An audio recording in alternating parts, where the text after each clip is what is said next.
Welcome to Brothers of the Serpent podcast.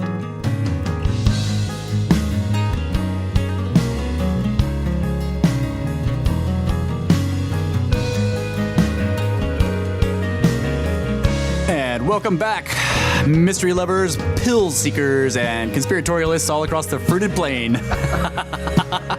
This is Snake Bros, Brothers of the Serpent podcast, coming to you not live from the 10 by 10 by 10 tangent cube of science. Snake Bros. Snake Bros. So we got some news stuff for you. We got some listeners shit and some updates on things we've been doing with the podcast. First of all, for all of you who may be confused looking at your feeds recently about what the F is going on with the feed, we decided that we were dumb for not giving the episodes some kind of descriptive name rather than just Brothers of the Serpent, episode 145, you know? So, like, I went back and I tried to do it all at once. I went back and went through every episode and changed the name from Brothers of the Serpent episode whatever to episode whatever, and then give it some kind of descriptive name. Because I realized when I was looking at my podcast feed that I'm more inclined to click on one if I can kind of see just in the title what it's about. You know, if it's like, you know, episode da-da-da, Bigfoot and Sasquatch. And I'm like, okay, and I know what it's about, you know, just from that. Or pyramids. So I did that with our show. So that's why if you were updating your feed and noticing that everything was changing, that's what it was. I was basically changing the names for all the episodes. And there's a couple in there that I haven't done it to yet because they don't have a description yet, so I need to go in and listen to the show and write a description and put in keywords, and then I can change the name on that one. So I think it's like episode 23 and 24 need to be done. But other than that, just wanted to describe that, explain that to you guys so you understand what's going on there. But yeah, we're always improving here. We're always changing stuff. Whether that's improving, we don't know, but we're changing stuff. It's improvement. Another thing in the with some inside baseball or podcast news itself with the show is we are very proud actually to announce a new partnership we have. Like, this is badass. Okay, so a website that we have mentioned a couple of times in the show, we've actually read from some of their articles directly on the show, is MineTheHive, MineTheHive.com. They're badass. They're a brand new website about all these mysterious topics. They have some of the most comprehensive, well-researched articles on these topics that I've ever seen. And Kyle and I have been reading about this stuff for years and years and years. And like these articles that they've posted on stuff on topics that we already know about, their information is just great. The way they put it together, their website is like slick and totally modern. With all the best, like when you open it up, things start sliding around and moving. It's fucking awesome. Yeah. It's a beautiful site. Yeah, it's a beautiful site. MineTheHive.com, and we are now. We got the owners got in contact with us. The guys who run the site got in contact with us, and we've been talking back and forth, and we're entering into a partnership with them. So we'll know more about what that means in the future. But for now, I just wanted to go ahead and announce it because they're awesome. So if you go to the Brothers of the Serpent blog, you'll see up on the upper right, in partnership with MineTheHive.com, and then you can click on their logo there to go to their website. So I just wanted to go ahead and announce that too. And we should have some big stuff coming from this. It's going to be awesome. So just wanted to go ahead and let you guys know about that. Right? Yeah. Fellow snakes. That's right. Oh, snakes in the grass. That's right. Snakes are good at minding the hive. Yeah. We should make a logo with the freaking snake wrapped around a beehive, dude.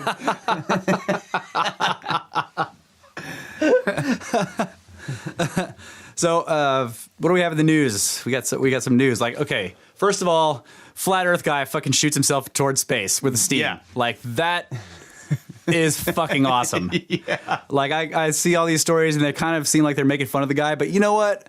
Fuck them. Like, that dude is badass. Like, I totally disagree about the flat Earth, but at least he's trying to find out for himself. He's like, I don't believe the government. I don't believe fucking NASA, never a straight answer. So he's going to launch himself up there to see for himself. And like, I've seen stories before in the months past where he was supposed to launch and then something didn't work. And you know more about this than I do. You were talking about the pressure problems. Yeah. But like this, and the launch would always fail. And so the stories were always just ruthless making fun of the guy.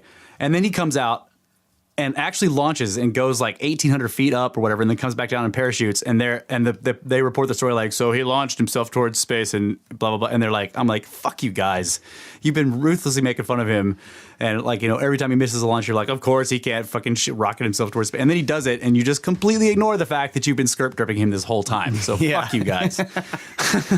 Yeah, so he has I wanted to look more into this. As a matter of fact, we want to talk to the guy. Yeah, we want to talk to him. Because he has a steam-powered rocket. Yeah, and that is like, that's freaking awesome. But one of the details about this launch, he still had a problem, but he was determined to do it anyway because of all the shit talking. Yeah. So they were supposed to be up to like 350 psi or something, and it kept leaking. And so what they did was they raised the temperature and tried to hold it at least 340. And they were able to do it. And so they just basically, with a leak in the rocket and everything, they're like, go, boom. It's like, that's freaking amazing. And he had this mobile home that he'd rigged with this massive like launch pad and all that kind of shit. Yeah, just drives it out there. Yeah. Stands up this freaking. It's badass. Yeah. And then he's like, it was a pretty hard landing, and he's like, "Oh, I'll feel out in the morning. I'm gonna go home to my cats." That's freaking awesome. I may not be able to get out of bed tomorrow, but shit. Yeah, dude. Yeah, props to that guy. Yeah, yeah, that was a great story. I was really proud of him for being able to finally launch it, because I had seen the stories before about his rocket, and they were just like, what was the guy's name? I don't remember. I can't remember his name either, but everybody knows. I mean, it's been all over the news. Flat Earther launches himself towards space in a steam-powered rocket. It's a fucking great story. Like, you can't make this shit up, ladies and gentlemen. You cannot make this shit up. Oh, man. That's still... This is why aliens are terrified of us. Oh, yeah. Because we will fucking build a steam-powered rocket and just shoot ourselves towards space trying to get there. They're like, man. Mad Mike Hughes. Mad Mike Hughes. That's right. I saw the Mad Mike. Mad Mike. And he's like 62 or something. Yeah. He's great. Yeah. The other was it Mad Mike? Madman. I think he was Madman Mike. I think he was a similar guy, but he was young. Threw himself into a bunch of spinning magnets that he thought was going to be a time travel device. He was on Coast to Coast like years and years and years ago. Like he built all this. He was an electrician. He built all this crazy shit that he kept blowing the power for his entire block and stuff like that. And he was kind of known in his community. And then Art Bell got him on the Coast to Coast show to talk to him about it. And he had this idea that he thought he had built something that teleported something through time. And he was like, he thought that he could build a big one and throw himself into it, right? That was his immediate thought. It's like, as soon as I saw it, he had a Jacob's ladder, and he said there was a laser and a bunch of like spinning magnets around it. I can't remember, but the whole thing was making this sort of shimmery, the Jacob's ladder was making this sort of shimmery, like, force field looking thing or whatever. And he tossed a screw at it. He said he threw a screw at it, and the screw went, and when it impacted the shimmery area, he said it disappeared, and then he heard it like hit the wall of his shop, like way far away, and he thought that it like teleported through time. And so his immediate thought was like, I could build a big one and jump into it. Oh my god. That's what he immediately thought. It was a great story. Portal. Yeah, portal. And he disappeared. Really? Yeah, actually it was weird because people got, of course, when he got on Art Bell's show, like a lot of people were fascinated by him. And he Art Bell said very stupidly gave out his actual phone number on the show. Okay, so this is a national. So he and then when he got back on the show a couple of months later, he told Art, he's like, yeah, that was kind of dumb, because like he said for days after that his phone was ringing off the hook, and he wanted, he was like, and I felt obligated to talk to these people because people calling him up and asking him questions, and he was like, I was up for days, the phone wouldn't stop ringing, I'd answer, and these people would ask me questions, and he's talking to him. But apparently somebody got interested enough into him to to give him shop space and enough money to buy the equipment that he said that he needed, these huge electromagnet, or actually it was a wrapper that he could build. Yeah, so that he could build his own. Right. And so he was like, yeah, this guy, he had this big shop that was basically an empty building that this guy owned. That he said, hey, man, you can use this building. It's in the town where you're in. Yeah, that's his name. Markham. Mike Markham. Yeah. So it was Mad Mike. Yeah, so he fucking had this shop, and he was building these enormous electromagnets, and he was like, you know, there were big round ones, and there was Wonder how old he was, because maybe Mike Hughes is actually that guy. time traveled. Yeah. Yeah. Yeah. There was I know this is probably not true. This is like urban legend stuff, but like he kind of just disappeared after the second interview with Art Bell. Like nobody could find him after that. And it may be because he fled from celebrity he didn't want. But there was this really strange story about in California, like in the 1920s, there was this weird story about a person in a rubber suit that just appeared on the beach that had no identifications on him or whatever on a beach. He was like, they found a dead body on the beach, and it was wearing a full rubber, like a neoprene suit or whatever, and he was dead. And people were speculating that was him, that he had dove into his fucking time machine and like teleported it, killed him, and then he landed on the beach in California in the 1920s. It's fucking hilarious, dude. I don't think that I think somebody did find him later on, but anyway, it was a very interesting story. So there's lots of mad Mikes are mad, basically. Yeah. They shooting themselves towards space and jumping through time. Yeah. Those guys should hook up. He launched himself from Death Valley and lived to tell the tale. That's right.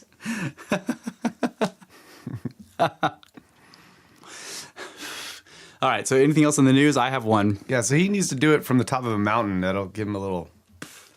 Yeah. Give him a little boost. Yeah. Yeah. Could be. You mean like because he's closer to space? Yeah. On a mountain. Yeah. Closer to space. But yeah, the steam rocket thing, that like straight up reminded me of some Tesla shit. I'd love to talk to the guy yeah. I want to know how much fuel like steam rocket has to use water, right? To make the steam. So like you have to carry the water, and water's heavy as fuck. So like how much do you need to kind of That's what I was interested in, is the logistics of it. Like where's the water coming from? Do you have a tank of water in your rocket, and like water's so heavy? Like you know. Whereas if you were just, but on the other hand, like maybe you should like combine the steam with like, you know, some solid fuel and liquid fuel. So just basically get some vinegar and baking soda and heat the vinegar up to where it's trying to steam, and then like start launching himself, and then dump the baking soda into it. That'd be badass. Yeah. Make it all the way to space on steam rocket, vinegar, and baking soda. Yeah, and he should launch himself from a volcano, because it's every science project has a volcano with the baking soda and the vinegar. But it's still freaking awesome that a guy just like in his garage can like build all this shit and actually freaking get inside it. And I think he was smart to use. I think that the fuel is heavy, but I think he was smart to use steam, because you're just way less. It's way less danger of like blowing yourself up. Yeah, and like we can't really get our hands on that kind of fuel. You know, get a bunch of liquid nitrogen and shit. And solid. You know, the solid fuel for the boosters for the shuttle was like incredibly potent. But maybe you could call up those model rocket companies and be like, just build me some giant ones. Yeah. These humongous like red tubes on the side of his rocket. with the parachute at the top. Yep. He needs to put a GoPro on the next one. So yeah, no kidding, right? And I wanted to ask him too, like, did he have radio equipment? Did he, like, did he have... Or was he just using his cell phone? Like, that's not going to work if you go to space. Yeah. It reminded me of old Highland Stories I used to read. You know, in these really old Highland Stories where he wrote them in the 40s, where these people go out and basically do the same thing out in the desert, and they just build their own freaking rocket and go to the moon. You know? Yeah. So I have a couple of articles here that I just bookmarked. One of them is these two pilots who saw a UFO independently reported back to it's almost the same story as the deal that we the audio sound bites we played Yeah. a couple episodes back, where one pilot reports, seeing something strange or whatever, and then he basically gives a direction and a location of it, and so then the ATCs start. Yeah, they find another plane in the vicinity, and they radio out to them like, hey, do you see anything coming? And a little while later, they're like, yeah. Yeah. They actually see it. And I'm trying to pull up the story right now. It was like it flew over top of them, right? Yeah, it was like 1,000 feet above them, and it was very big. They were saying it was a large signature. Yeah, it had a huge reflection or whatever is what Yeah. you're saying. Yeah. Man, the story's not loading. Is it? Are you hotspotting? Yeah. That may be why. Yeah. Yeah. Anyway, there weren't a whole lot of details, but yeah, both pilots reported the same object. Here it is. 2 pilots report seeing UFO in southern Arizona skies. Phoenix pilots flying on 2 separate aircraft reported seeing an unidentified flying object over Arizona last month. It took place over southern Arizona around 3:30 p.m. on February 24th between the New Mexico border and the Sonoran Desert National Monument, which is about 40 miles from Phoenix. Let's see. Yeah, and Sonora is famous for that kind of shit. Yeah, so a commercial pilot flying a jet for American Airlines said the object was above 40,000 feet and had a big reflection. Quote, I don't know what it was, the pilot told Albuquerque Air Route Traffic Control Center. It wasn't an airplane, but it was... ... The path was going in the opposite direction. Yeah, it was. Well, it was going the other way. Oh, okay. I thought he was like, it wasn't an airplane, but it was. But yeah, what you're saying makes more sense. So the air traffic control told an aircraft on a similar flight path to let him know if anything passes over him in the next few miles. A few minutes later, the pilot confirmed that something passed over his aircraft. Quote, don't know what it was, but it was at least 3,000 feet above us, he said. It passed right over top of us. Can you tell if it was in motion or just hovering? The traffic control asked. Negative. I don't know if it was a weather balloon or whatnot, the pilot said. It had a big reflection several thousand feet above us going the opposite direction. And then somebody eventually breaks in on the radio and says, it was a UFO, right? Wasn't that in the story too? It says, after questions about whether it was a Google balloon, another voice responded and said it was a UFO. Yeah. Just like some random dude. It was a UFO.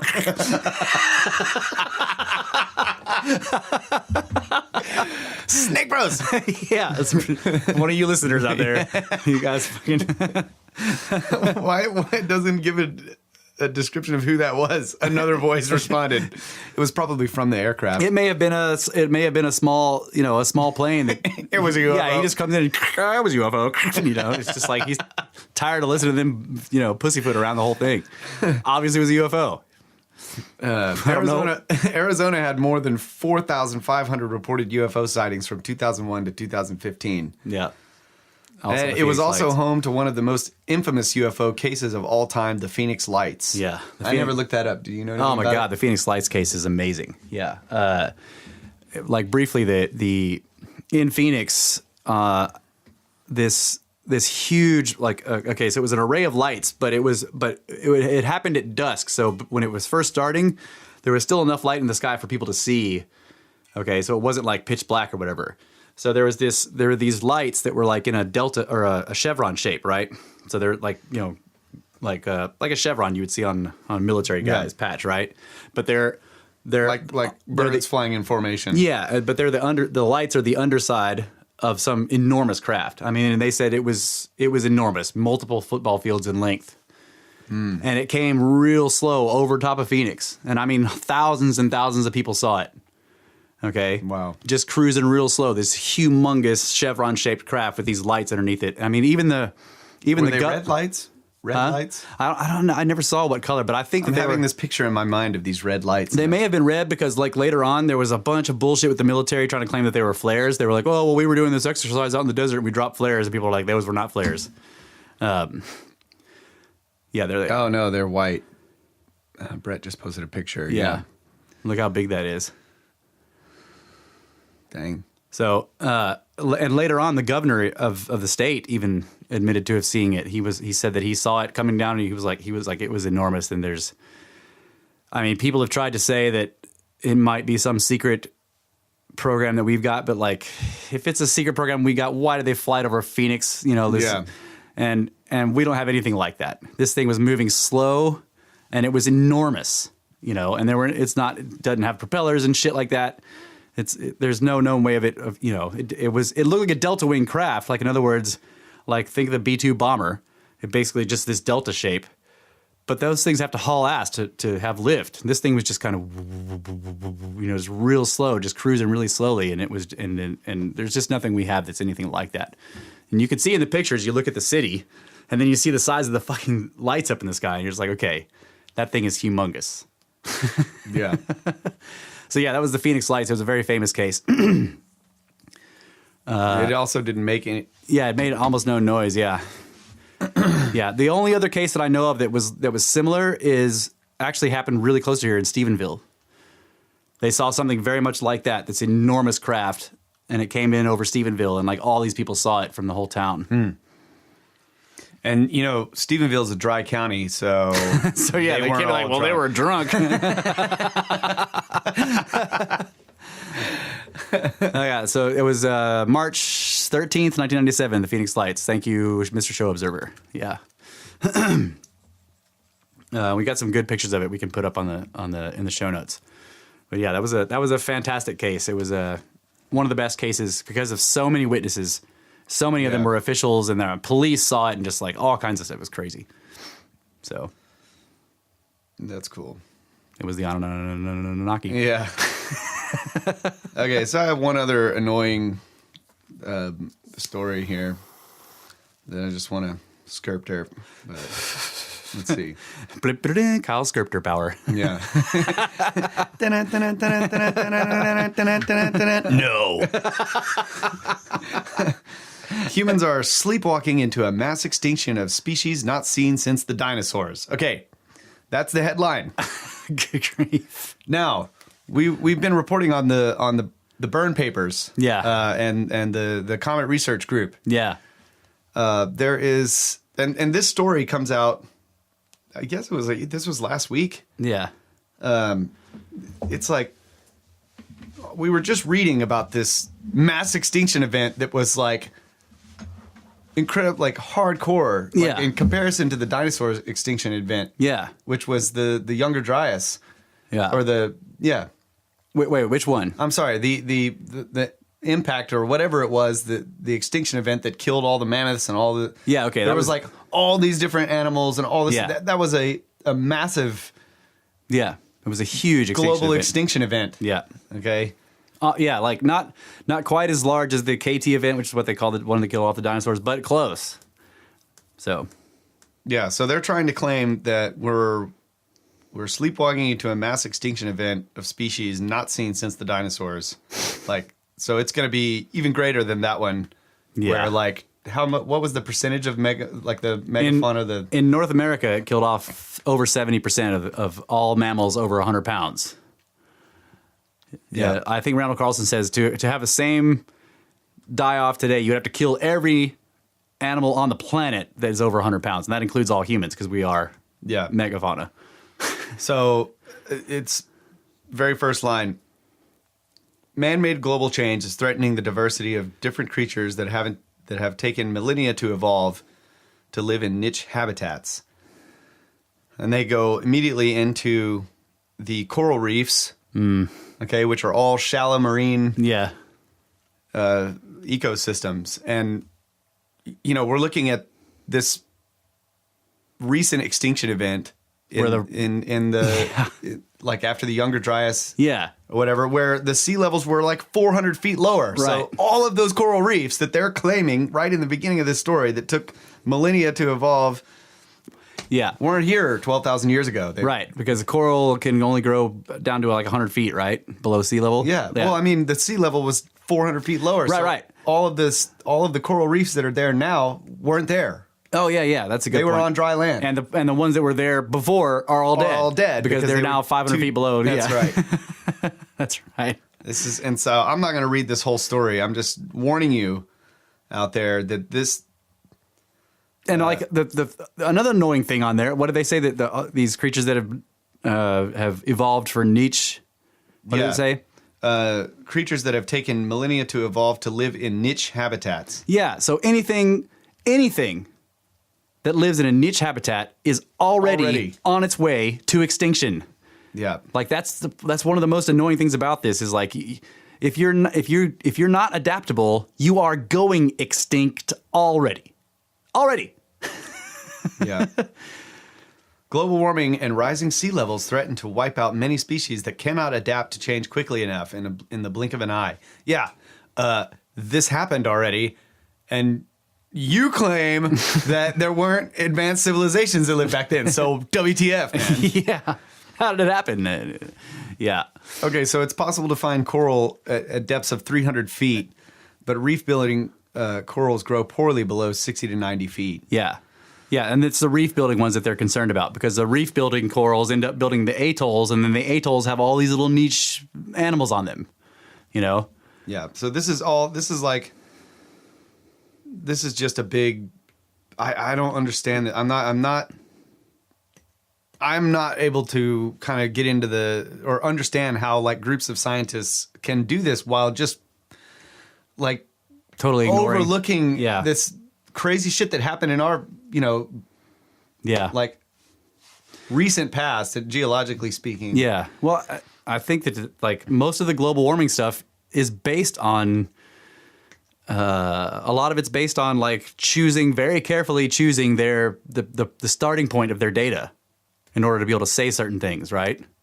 Like they pick to claim that there's warming for the period now. They start at the end of the medieval of the little ice age. Yeah. So that everything's really freaking cold, right? Yeah. They start there, and so they can say, "Look how it's warmed ever since." Like, well, yeah, you started at the end of an ice age. Yeah.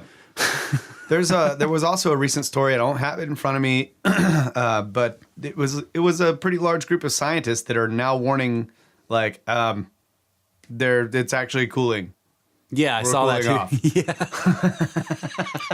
And it might be because of the sun. Yeah. We're about to go into like a serious like solar minimum, and they're like the sun. There may be like some massive global cooling because it could be that the Earth is warm because of the sun. Yeah. And the sun's cooling down. We might cool down too. That's right. Fuck. Yeah. Okay. So I have this news story that is. This is just weird. Okay. This is like that one was definitely needed to be skirped, but this one is just okay. Here's the headline: Dead ants keep falling mysteriously out of this girl's eyes. Okay. Whenever you feel like you're having a bad day, just feel lucky that you don't have dead ants pouring from your eyes. Oh man. This could always get a lot worse. Just ask this poor girl from the southwest Indian state of Karnataka. The Times of India reports that an 11-year-old girl named Ashwini from the town of has some sort of bizarre infestation causing tiny dead ants to fall from her eyes every day. Worst of all, they have no idea what's causing it or how to stop it. Her bizarre condition was first noticed by her parents after she complained of itching and burning in her eyes. Her parents found a dead ant in her eye and removed it and believed the problem was over. However, the symptoms continued and more dead ants were found on her eyes and face. That's when her parents sought medical help. When doctors pulled back her eyelids to examine her eyes, they discovered a tiny dead ant caught between the girl's lower eyelid and her eyeball. 5 or 6 ants are found in her eyes each day, and about 60 ants have fallen out so far, all of them dead. One theory is that the ants crawled into the girl's head through her ears while she was sleeping. IB Times of India reports that this case is eerily similar to a 2016 incident in which another Indian girl, this one 12 years old, had to have hundreds of ants removed from her head. The treating physician in that case, Dr. Jawar Talsania, told Times of India that the girl's case is very challenging, as I have never seen such a case nor found it in medical history. Is this some kind of disgusting new medical or entomological phenomenon, or just bad tabloid journalism running out of ideas? As we continue to poison and destroy the natural world, blah, blah, blah, blah, blah, blah, blah. Jesus Christ. Anyway, okay. There's ants in her face. All right, so snake facts. A couple of snake facts here.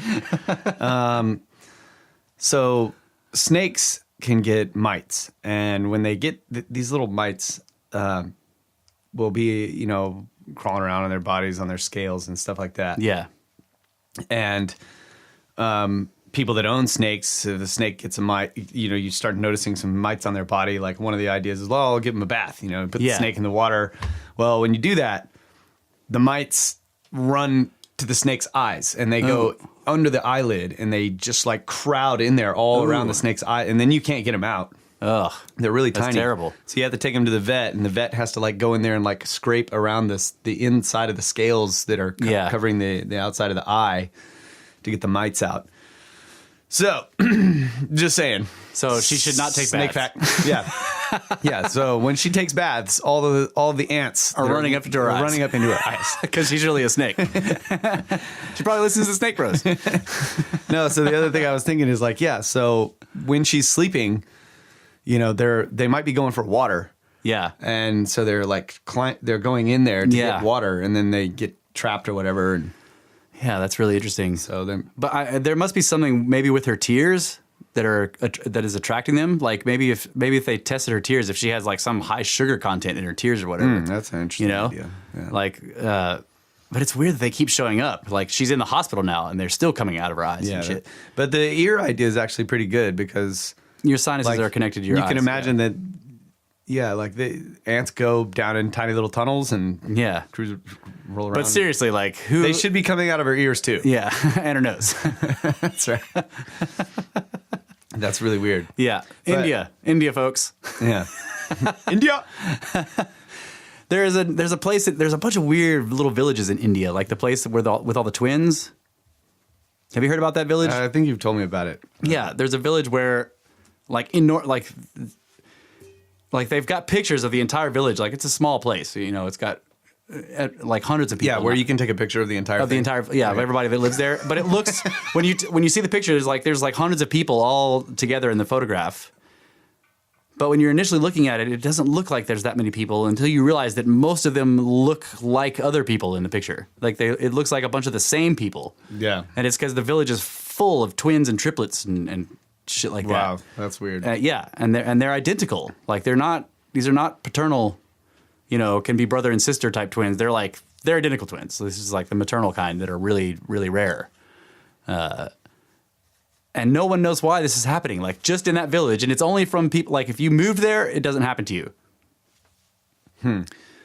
I can't read it. Kodini, India, 220 sets of twins and 2,000 families. And that's way above the global average of twin occurrence. Like way, way, way above. But there's all kinds of animals that always have, just multiple babies in the same. Yeah, and that's it's true. Like weird that we only have one. Yeah. So I wonder if maybe we started out where we had like multiple children. But even like if you have like a litter of kittens, they're not twins really. They're, right? Yeah. And they don't look the same. Well, there's usually a runt. I think that happens with twins too. Like there's always one that's sort of more dominant than the other. Yeah. Well, we had one in here. Last show. Were we talking to him about that on the show, or was he telling us about that afterwards? About the twin stuff. We talked about it on the show. Where he was saying that like Ty used to translate for him. Oh no. And like, cause like he wouldn't say anything, but Ty would just tell his mom like he wants this. Yeah. Yeah. And he was always right, man. Yeah. Because he's like, well, we did have the twin speak for a while. Like he wouldn't say anything, but Ty would knew what he wanted to tell his parents. Yeah, he wants this. Well, I was just going to ask you, like, we had one in here, so which one was the runt? Now that you've seen him. It's hard to tell because he's been around the world and he's going to go to space. Oh, yeah. But I'm pretty sure it was Ty.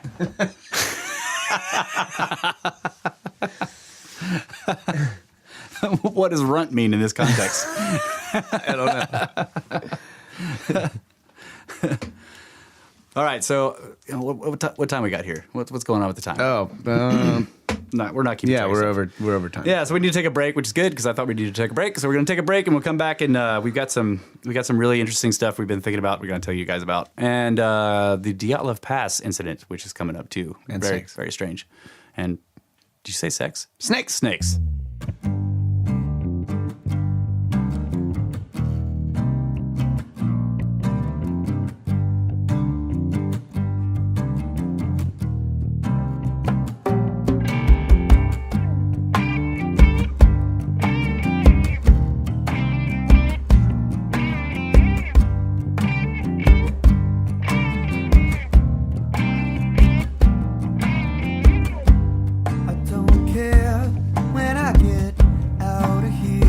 10 by 10 by 10. Tangent cube of science. I don't care when I get out of here. Welcome back to Snake Bros podcast. Talking about a bunch of shit. We were done with all that stuff we were talking about. We're talking about new stuff. Yeah. I have this. I forgot about this, but I wanted to bring this up and kind of go through this real quick before you go into your big topic that you've got, because you got a badass topic, and this might tie into that possibly. But it's a really interesting. It's basically another site. So like we've one of the things we've done on this podcast is we've kind of taken the time to detail certain archaeological or ancient sites or mysterious sites around the world, and this is one of them. It's called the artificial pipes at Mount Baigong. Okay, this is in China. I got old President for Life Xi Jinping's permission to talk about this. Xi Jinping. That's how you have to say it. President for Life is Xi Jinping. Okay, so I'm actually pulling this from MineTheHive. So this is a great article they've got on this site. So iron pipes can be found running throughout Mount Baigong as if it was an apartment complex before they travel to and emerge out of the bottom of a nearby lake. Okay. Yeah, that those who examine the site are often left baffled or simply frustrated. The oddities which lead up to such feelings begin as curious parties make their way to the mountain.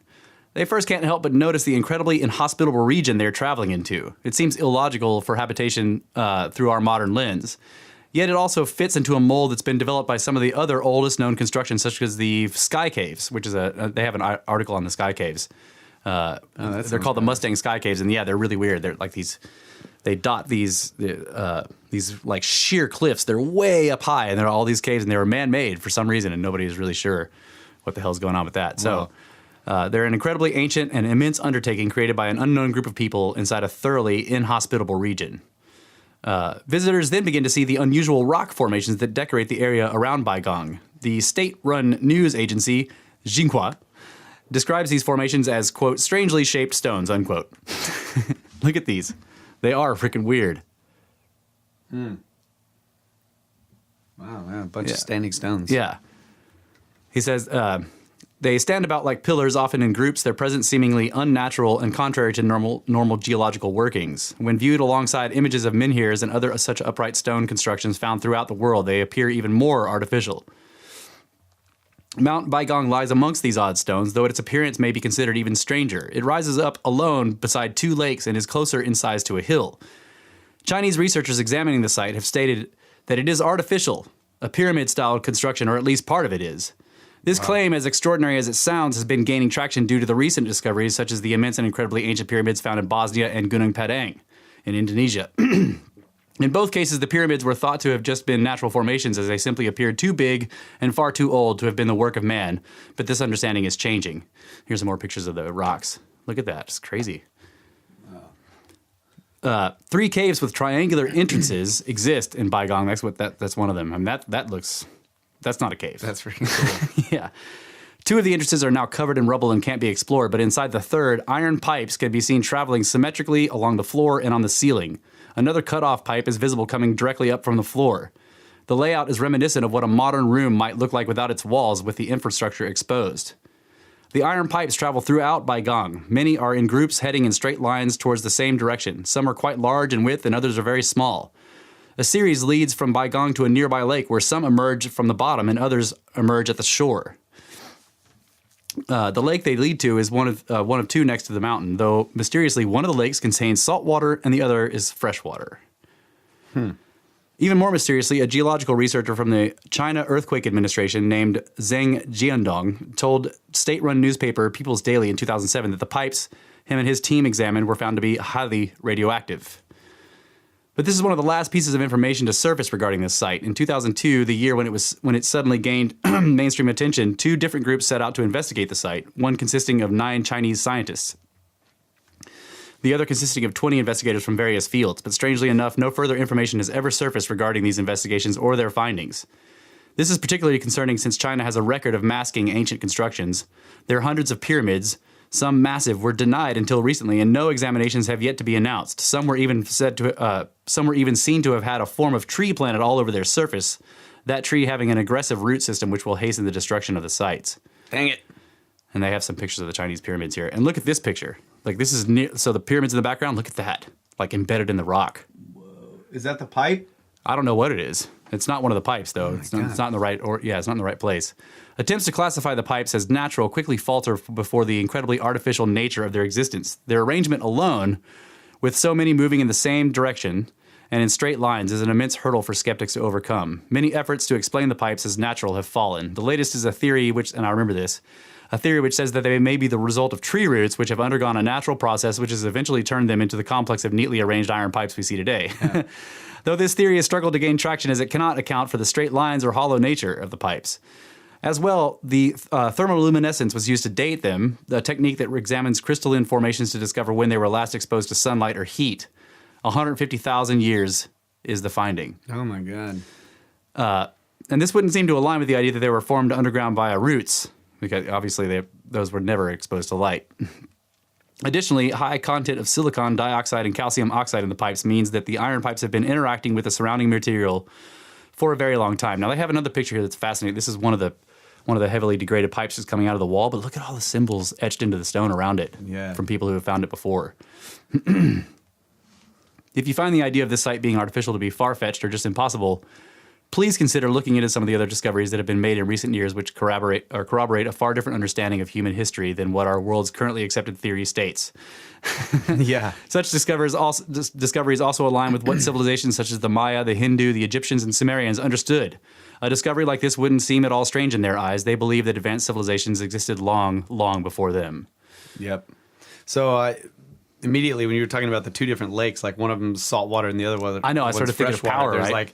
There's like pipes going around. Yeah. So I'm thinking desalinization plant. Yeah. Like they were taking the salt water and running it through some process to purify it, and then that's what the other lake is filled with. Could be, or I was also thinking of a power plant type of thing. Like you've got this potential, right? Yeah. Like salt water is an electrolyte, and then you've got this other. I don't know. It's weird that it goes. All these pipes are going. Like I think of them more of rather than coming from the mountain to the lakes. I think of them as being in the lakes and coming up into the mountain to do something in there. That's what I was thinking. Like the mountain, the caves and shit go into the mountain where the desalinization plant was or whatever, and they're just like processing the water so they have fresh water. Yeah. I remember people saying like, "Oh, it's just tree root. They're fossilized tree roots." Yeah, I remember you talking about that. Tree roots. Tree roots. Hollow tree roots running in parallel lines. Yeah, that's right. Yeah. From the mountain to the lake. Yeah, that's badass. Yeah. So you've been looking at this idea of places where men become gods. Yeah. I'm listening to Fingerprints of the Gods again, and you have to say it like this: Fingerprints of the Gods. Yeah. I've been listening to Fingerprints of the Gods again. It's a great book, man. There's just a lot of information in there it's like you never get tired of listening to it because it's like I can't memorize all of it. So every time I listen to it, I there's hear new stuff. More stuff, or it just reminds me of stuff and that I'm thinking about it in a different way, which is what happened here. But he was going, Graham Hancock was talking about how the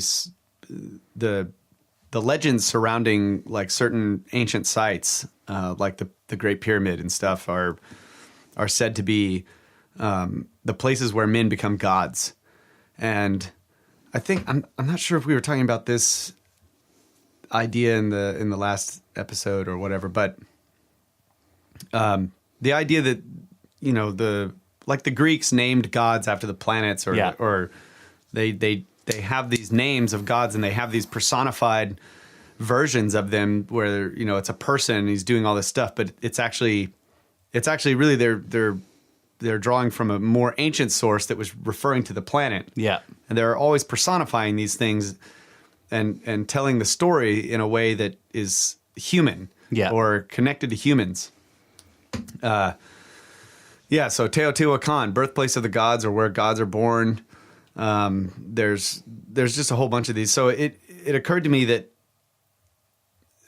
taking that idea that gods are or were, the idea that was attached to the word gods was that they were a heavenly body. In other words, they were in space, in outer space. There's also the legends of like the serpent in the sky, or God came down, and caused all kinds of mayhem. And we've talked about how that's, a comet or, a meteor impact or something. So the idea is that these great sites in this legend where men become gods was simply stating that this is where man can go into space. Right? Like we have in the past at some point gone into space in this place. So it would be like very much in the Sitchin way of looking at things, like these massive sites were spaceports, basically. And then another connection that I made to that was the Tower of Babel connection, where we've talked about this before. Like they just got out of the flood, this massive cataclysm that wiped everybody out, and it's like 600 years later, and they're trying to figure out. There's this idea in some of the legends where the people were angry at the fact that they were stuck on the land, and subject to the gods' whims, right? Yeah. So continuing with this idea that gods are just these chunks of rock from outer space or the planets or whatever, like it makes sense that they would be angry that they can't go up there. The kingdom of heaven is not for them. Yeah. They can't go to space. Fucking rocks, but not for me. Right. And that the rock, we're subject to the whims of what these space rocks are going to, whether they're going to come down and just wipe us out or not. Yeah. So they decide to build a tower whose top will reach the heavens. Yeah. And so Babel ultimately would have been a place where men become gods. And that was part of the legend that men had become. So the translation that's been made is that man became evil because he was trying to become God. Right. But if you think about it in this way, it's simple that no, we just wanted to become like them. In other words, that we could be up there in space. Right. And so what happens in that story is that, some space rock is coming down and seeing what man's doing. And it's like giving sort of agency to this chunk of rock by the rock looking down and seeing that we're going to build this tower. And if we can reach the heavens, then we'll become like them. So it comes down and wipes us out again. Right. And I think when I was telling you this originally, you pointed out that, what was it? That they had learned that they could hurt them, right? Okay, that was another aspect of it. Yeah, like there was the story where the guy threw the spear and then it bled from the angel. Yeah. So the idea was that, like, what if they had been working on a way to like stop these impacts? There was some flat earther out there with his steam-powered spear. Yeah, and he figured out that they could actually do something about it. And so that's what got everybody, in the mode of like, okay, let's actually do this, and like we'll go up there and figure out how to stop it. There was another line of thinking too that I had with this, and I think it was the Tower of Babel thing, but well, I know you were also talking about the binbin stone and the Pyramidians. Yeah, that was today. The binbin stone is this incredibly ancient legend in Egypt, and it's apparently it was like it's been connected with iron. They talk a lot about iron, and iron at the time it is assumed that was not a metal that they were making, but the only source they had for iron was meteorites. Yeah. So it was called something like that, like the metal of God, or something that translates to something like that. So they had, I don't remember exactly what the deal was, but there was an idea of this ancient legend that the binbin stone used to sit on top of a rock pillar, and it was able to, I think, transverse, like go into outer space and come down, but that's of course not the translation. It can teleport man into the land of the gods or something like that. Yeah. So that's the idea where the on top of the obelisk there's the little pyramidion, because it was basically, that was the shape of it. And so the obelisk is the main body of the obelisk is the stone pillar, atop which the binbin stone sits.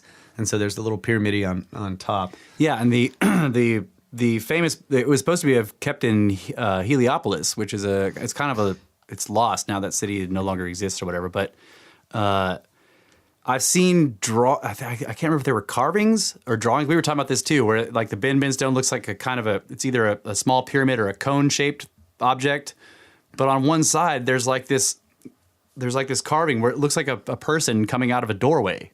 Yeah. Right, there's an open door in the side of this cone object, and it's carved in stone. So what you're seeing is like in high relief a person's face and their arms protruding out of this square shaped opening in the It's so the basic idea, looking at it through this lens, is like the binbin stone was made of iron. It came from outer space, so it was like it was a metal ship. Yeah, and there was an opening where a man could get inside and become God, right? Go to the land of the gods or the land of millions of years or whatever. Yeah. I remember what the other connection was. I started thinking about, because the story of Babel and the story of Adam and Eve to me are so similar. Yeah. I immediately ran this, idea through the story of Adam and Eve, and it occurred to me that basically the idea is that Adam and Eve first sought knowledge, right? They took the fruit of the tree of knowledge. Yeah. And once they had that, if they then took from the fruit of the tree of life, then they would become like us, is basically what God's saying. So looking at it again through that lens, the tree of life seems to be the ability to go to space. Right. And that ties into the story we had reported on before about the astronaut who had gone into outer space, and he'd been up there for like a year or whatever, and his telomeres were getting longer. And it's like, like these are the things in our genetic, like the whole situation biologically, that the telomeres like getting shorter and shorter is what causes us to be our lives to be the length that they are. So if you can grow your telomeres, then you could possibly live longer. Yeah, exactly. So the idea that reaching, and then this also correlates to the idea that heaven is a place where you live eternally. Right. Whereas everywhere you look in the ancient texts, when they're talking about the heavens, it isn't this mythical place. It's up. It's space, yeah. It's exactly. always up. Yeah. And when things come down from heaven, they're coming out of the sky. Right. And all of these ancient legends and traditions that have to do with things coming down from the sky and fire and all this destruction and all this crazy shit, it's like more and more I'm thinking of these different stories and the way we're translating them in terms of, astronomical events. So the idea that the tree of life or like living forever in heaven is actually a reality. Like if we can get up there, we can actually live for long periods of time. So there is physical immortality, because I think on episode 4 we decided that there wasn't. I was like, God damn it. Well, okay, so like look at the story of Gilgamesh. Like when he's seeking immortality, he has to go to this place where men become gods. Right. He goes to Baalbek. Right, Baalbek, which is the way Sitchin had translated this as a spaceport. Yeah, exactly. Right. And it's and built on the same enormous scale. Yeah. He's been poo-pooed and stuff about that, because it's like, well, if these aliens had such incredible technology that they could travel, hundreds of thousands of light years to get here, why would they need a landing strip and shit? Why were they using 1970s style rockets? What if they weren't aliens? What if they were humans? And we know that there have been that. Well, we don't know, but we're talking about the impact hypothesis, the Younger Dryas impact hypothesis. And then fingerprints of the gods. The premise is that there is this lost civilization that we're seeing the fingerprints of in many of these ancient sites around the world. Yeah, and all of the most ancient cultures talk about a precursor civilization that was incredibly advanced. That was really very old. So what if we did have 1970s space technology 12, 15,000 years ago? Exactly. And the story of the Tower of Babel is true in a sense that they figured out, hey, we can stop this, or we can do something about it. And they were just a little too late. Like, before Babel, maybe they had done this before, which is, we're looking at sites, we don't really know how old they are, but what if they were sites where maybe they were the center of technology, and that technology reached a point to where men were able to go into outer space, and the way that is translated today in the way it was preserved back then, we're translating that as the men became gods, because gods are what are in outer space. Like when we look up and we see the stars. This is the other thing in Egypt. They believed that we would become stars. Yeah. Right. That it's like there's a strange idea that this pyramid is some device that has the ability to transform the dead body of a pharaoh into a star. Yeah. And I think that that's sort of a quant stuff. Really what it was is that like, no, this site is the center of technology in a place where they had figured out or developed the technology to take men into outer space. And thus that's where this strange, translation today comes from, that they became gods. Well, if gods are objects in outer space, then that's all it is, that we were able to do that. Yeah. And then that would explain a lot of things, like that this idea of UFOs or, that visitors from outer space, or like they beam down some, hologram to talk to somebody and tell them to go find some ancient shit somewhere. Yeah. It's like if say 15,000 years ago, up to 12,000 years ago, we figured out how to go to outer space, and they knew at the time that some cataclysm was going to happen. We had been obsessed with the sky. We had been obsessed with the cosmos for how many thousands of years because of this type of shit. They were building these sites that aligned, like what we're doing with the Hill Hinge project. Yeah. Like they're figuring out that there are these cycles, and these cycles of destruction, cycles of catastrophe, like with Randall Carlson's work. Yeah. And they figured out a way to go to space, and they do it to escape some cataclysm. And then later some of them come down and they land in particular places, and and perhaps they don't have the ability to just like hover down here and then zip back into space. Like maybe it's when they send a pod down here, that's it. Yeah. Like they can't get back because all of their shit was destroyed. Yeah. And I think of Oannes coming out of the water, right? Yeah. Think if so right after the cataclysm, when the Greek, when the people that lived on in the Greek area or whatever, because this is their legend of being taught civilization by this being, he comes out of the water wearing a fish suit. Yeah. And then he goes back into the water. So like if he came crashing down in a pod, like a binbin pod, right? and it's not quite like our Gemini pods where it's like this little bitty thing, but maybe he can live in it, So he goes back out to it and he won't eat the food. Like they specifically said that while he was on land teaching, he would teach, but he would not eat or drink anything that they had on there. And it's like he's got this like Vitercocha, right? Yeah, he's got this very specific diet, And like if they were out in space for a long time during the cataclysm and then waiting for the aftermath and waiting for everything to kind of calm down, like all their space genes got activated, so they were very different when they came back here. Yeah, they were tall exactly. and they were weird. They had enormous eyes because space is dark.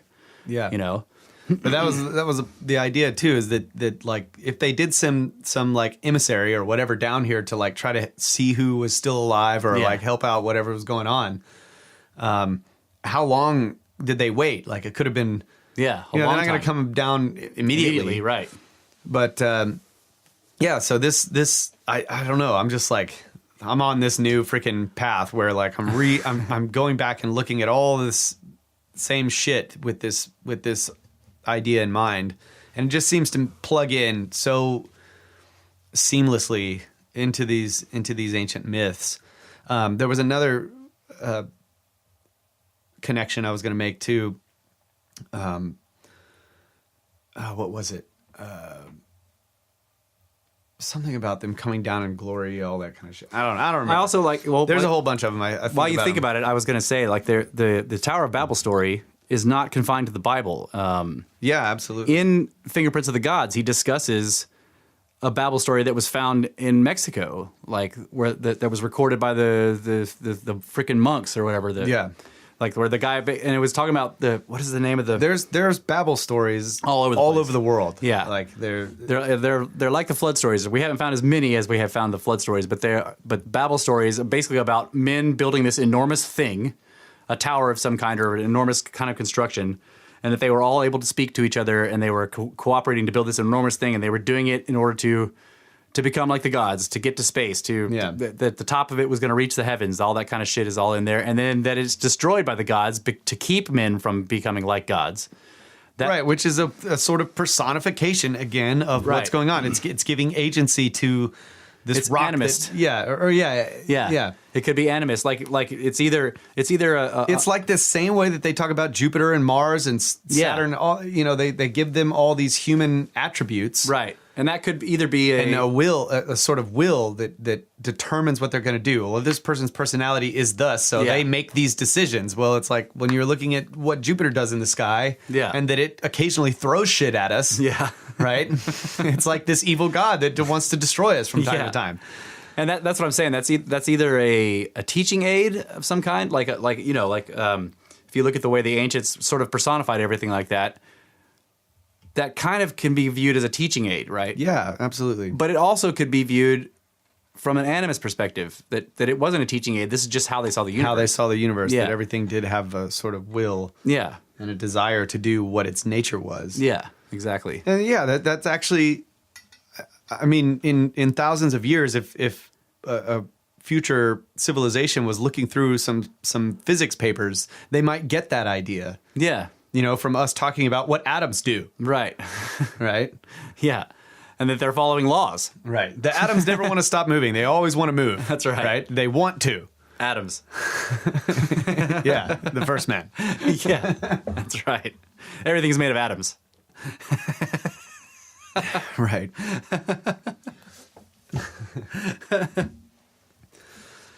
Yeah. But I don't know. I'm like, I think that's a really cool idea, and maybe I'm sure it's been thought of, but I don't think it's been thought of quite like that. I've seen a lot of people talk about the places where men become gods, and I've never seen any reference. I mean, Sitchin has talked about some places being spaceports.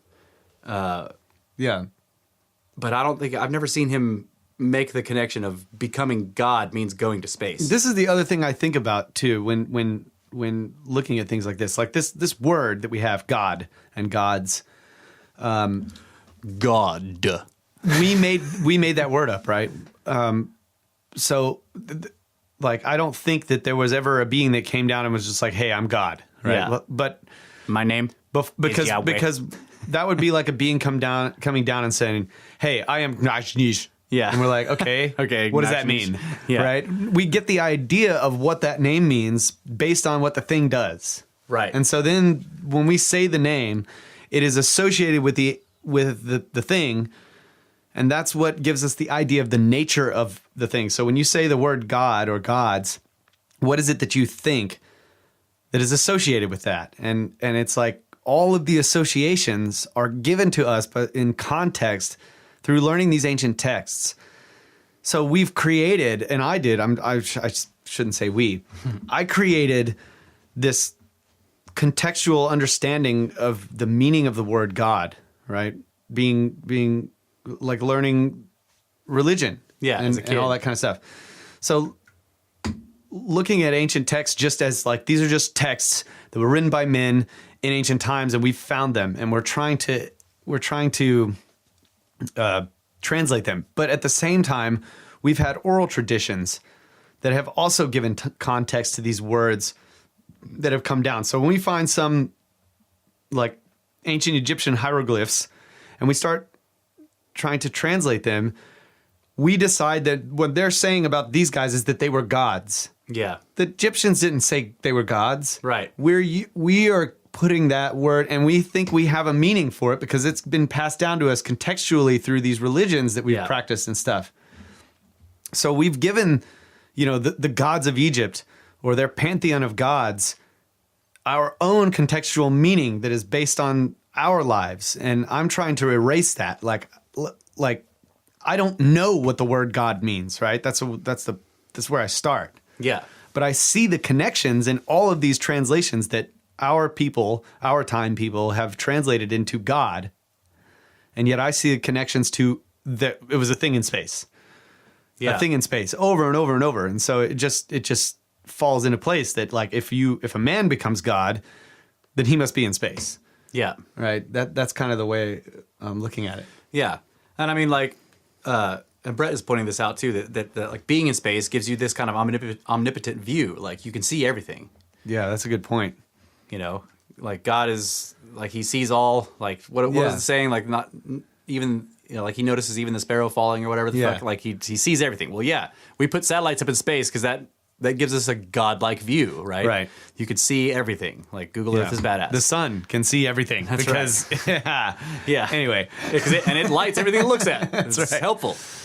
Right. But it was just really cool, like thinking about the idea of the tree of life. And we had just, got into that story, that recent story about the astronaut. And I was just like, oh my God, there it is. Like, Yeah. we sought knowledge to become like God. And if we then were able to get the tree of life, then we would be like him. Yeah. Or like them. Yeah. So it's like and then you look at all these ancient sites that are just all focused at the sky. Right. So it's like seeking the knowledge of God to become like God is looking at the heavens. Yeah. Trying to discern the motions of the heavens. And there's this idea too of like, we were discussing this in terms of astrology, that this is telling the future. The heavens know the future in that all of their paths are set. Everything is in motion. And so there's this, the past and the future is all written. Yeah, like we've talked about this before. I think the way the ancients looked at destiny and fate, Yeah. and like that in the ancient Sumerian, destiny was synonymous with orbit, like in terms of like Jupiter's destiny Right. was its orbit around the sun, right? That was its destiny, and then like there's also something about this with the me, the sacred The weapons, yeah. yeah, the weapons or the tablets, whatever they were that Enki had to They were control like everything. these powerful tools. And, Yeah, the May, and they controlled, or they like outlined the destiny of things, right? And there's the idea that you can't change your destiny, but you can change your fate, right? If destiny is set, right? Yeah. But the fate can be changed, and so like our destiny, as a race, is the orbit of the Earth, but we can change our fate by like leaving it. At least we'll still be in the orbit, right, going around the Right. sun. But if we're not on the planet, that's changing the fate. Oh, okay. I remember you just reminded me of another connection. The idea of the afterlife, when looking at it in the context of like of cataclysms, that, the idea that the dead pharaoh can live forever in the heavens. The idea that death is on earth and that life is in the heavens is because they knew that these cataclysms happened. These people that had suffered cataclysms. And so the idea that everlasting life was in the heavens with the gods Yeah. and that death was on earth was their realization that we seem to lack today, that we are going to perish here. We are going to be destroyed. And so the only way to receive, so it wasn't that we get it after we die. The thing that died was our existence on earth gets wiped out. And so we have everlasting life after that death in the world of the gods, if we can get there. Yeah. And so there's these rules and things you must do in order to get there. Like there's a way that we could become all of one language and build something badass enough to like take us to heaven, before the death, because the death is going to happen. So the death is on earth because this cataclysm happens and it wipes everything out, but we can live after in the kingdom of heaven. That makes me think about the as above, so below. Like, could it be that they were constantly trying to bring the heavens down here to make, like, what is the idea of like heaven on earth? That we could live forever here, and if they could mirror the heavens, you see what I'm saying? I see what you're saying. I think we're kind of talking about the same thing, like the idea of building these structures that were mapping the motions of the stars. We're telling them our destiny and our fate, and that we could alter the fate by stopping a destruction, right? Yes. So so we had to have heaven on earth. Like, in other words, we had to make Earth a place where we could live forever as a species. Yeah. But in order to do that, we had to be like gods, because we had to go up there and control what was going on. Yeah. Let us make a name for ourselves. Right. So the idea that there's this sort of this translation about man's activity that is given this sort of evil notion that we can be gods, I think is a serious mistranslation of what was going on. Yeah, or a quant stuff, like of a failure to understand what the ancients were talking about. Yeah, exactly. And then a misconception of why the destructions happened, right? Right. Like they're saying, like, so the men wanted to do this, and then God shows up and is like, well, blah blah blah, let's destroy them, and then people construe that as like, well, the men must have been evil, right? And that's not what they were saying. And I've tried to point this out a lot of times. Like in the Babel story, there is no indication of any evil doing. Right.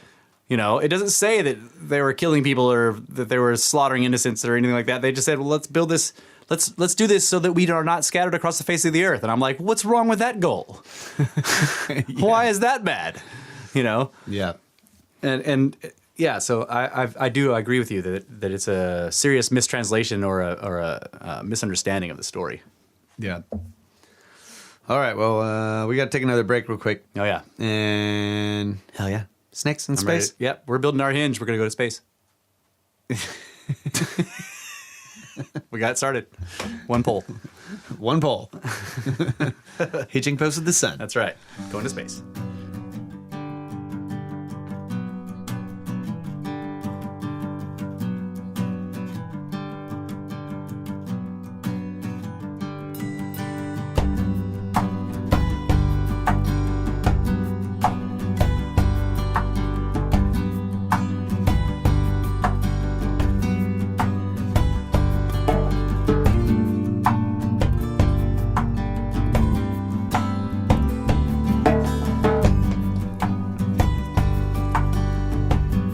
Our pyramids tied behind our backs just to make it square. This is Snake Bros. Welcome back. Second hour. First segment of the second hour. And I want to kind of continue on this conversation we've been having because I'd had a couple. Well, we had a long discussion about it during the break, and I've one thing that occurred to me is the weird period in Egypt with Akhenaten and the worship of the Aten. There's some more recent research that has come to light, and they're illustrating the research with images of all of the friezes, the high relief friezes that were found in the city of Aten that Akhenaten built.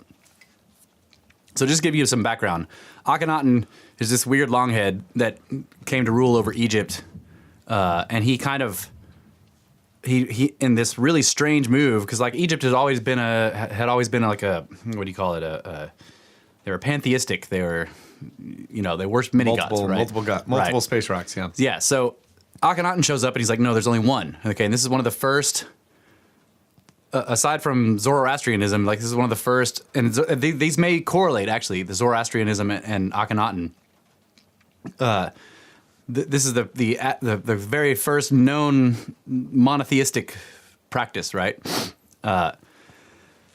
And so he had this city that he basically said, like, we're going to leave Heliopolis, we're going to leave all these places that we have traditionally been the centers of Egypt, the centers of worship and everything like that. And he like just abolished all the old religions, and what we don't even know if they were religions, but what they call now religions, these priesthoods and these maybe they were brotherhoods or schools, who knows what they were. Yeah. But he was like, well, all those don't matter. Now it's just the Aten, and we will worship the Aten. And he just they go out in the middle of nowhere and build a city. Okay. They construct this enormous city, and he rules there for, I don't know, it's not very long, 13 years, 15 years maybe, before everything kind of falls apart. Now, this newer research is pointing to the idea that the Aten is not the sun, because that kind of doesn't really make any sense. The sun is always there, and there's no really good reason to assume that he just abolished all of the old ideas and practices of Egypt and said, we're going to worship this other thing that we've always had anyway. Right? It doesn't really make sense. So what they're suggesting, and they're illustrating this with these pictures, is they're saying that, so like one of the most well-known of Akhenaten is he's sitting. It's a typical Egyptian thing where, it's from the side. He's sitting and he's holding his hands up, and Nefertiti, his wife with the long head, she's also got a really long head. She's sitting up opposite him, and interestingly, they're the same size, which is like, there's this weird thing where the Egyptologists, and this may be because of where Egypt is, but the Egyptologists tend to they point out that Akhenaten's wife is given the same importance as him in the friezes because she's the same size, right? And this is abnormal. If you look at all the other pharaohs' depictions or whatever, their wives are always these little girls, like little bitty, just like small things next to them, and they're huge, right? Well, in all the pictures of Akhenaten and Nefertiti, they're the same size. Yeah. And this famous frieze has him, and they're both holding their what look like children, babies. Yeah. And they're kind of holding them up, and there's this disc in the sky and these rays coming down, right? And they all appear to be collecting or basking in or whatever the rays. So this new research is suggesting that is a comet. That the Aten was a comet, and this is why he changed everything. He was like, "Look, suddenly this is the only god." It was so fucking bright and so enormous in the sky that you could see it during the day. And like the sun is up there, but the sun doesn't have this enormous long tail that goes all the way across the sky. So suddenly this comet is bigger than the sun. Yeah. It eclipses all gods, right? So Akhenaten is like, holy shit.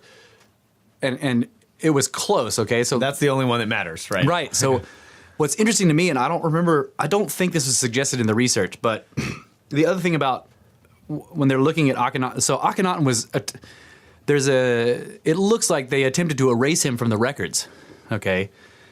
But I don't think that's what happened. I think the comet erased them from the records. Mm-hmm. Okay?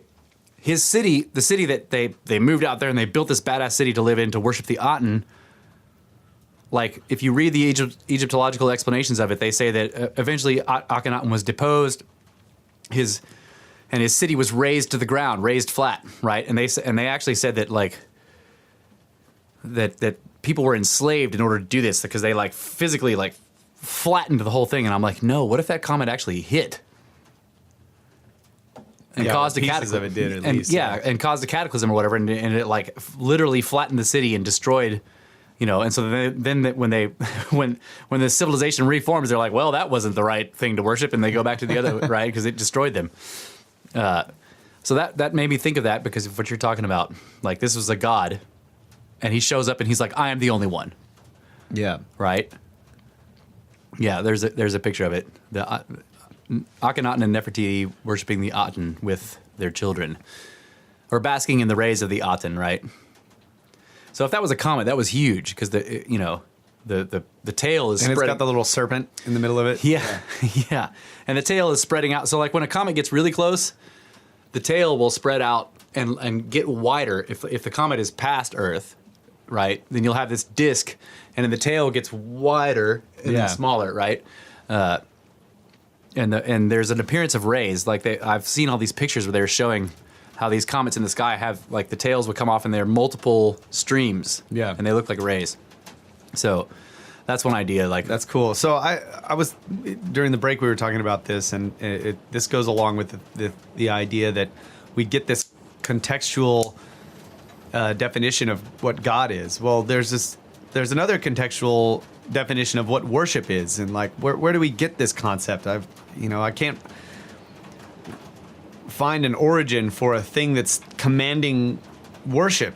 Yeah. Right? But if we're mistranslating what worship is, and so one of the points I was saying is, like, in the future civilizations studying ours will be like, yeah, they worship the atom, right? they would go into these buildings like all night long, and they would bow down before the atom and worship it. And it's like, no, that was a fucking scientist in a lab looking at a microscope, like trying to figure shit out, right? And he was writing ancient texts. Yeah, he wrote this scripture that was inspired by the worship of the atom. And it's like, no, dude, no. Stop quantum. He didn't go. He went into a cave and God spoke to him. And he was and he worshipped the guy. And it's like, no, maybe he was doing research on this comet. And he was in the cave because the comet was coming. Right. So this is what I was thinking while you were telling that story, is that Aten, like, this whole idea that he had to get rid of the pantheon of gods, and they stopped worshiping those and they went to worship this other one. It was like they were doing all this astronomical research. Yeah. And they were researching all the objects, and then this other object comes in and they're like, okay, we got to focus on this one now. Right. It's coming really close. Yeah. And so they stop all of their research and their study of these other gods, space rocks, and they start studying / worshiping the new god, the new space rock. Yeah. And for a while, and it was so, it was coming so close, like, they realized that it was such a danger that it became the only thing that they studied for a long time, because they were like, what do we do about this? Yeah. So it becomes the only god, the monotheism. Right. But there are a lot of these things that you can do with these ideas that we have about these ancient texts. Is just like plug in this other idea. Like, we don't really know whether they were what worship meant to them. Like this idea of worship that we have, what is it? Like, can you even define it? Yeah. How do you worship God? Right? You just think about him and And sing. then just love and sing. And, yeah, it's like, well, okay, but you could. It's easy to see how like the intense research and study of something could be misconstrued by a totally alien culture. Yeah. As this sort of strange, not really fully defined idea of worship that we have.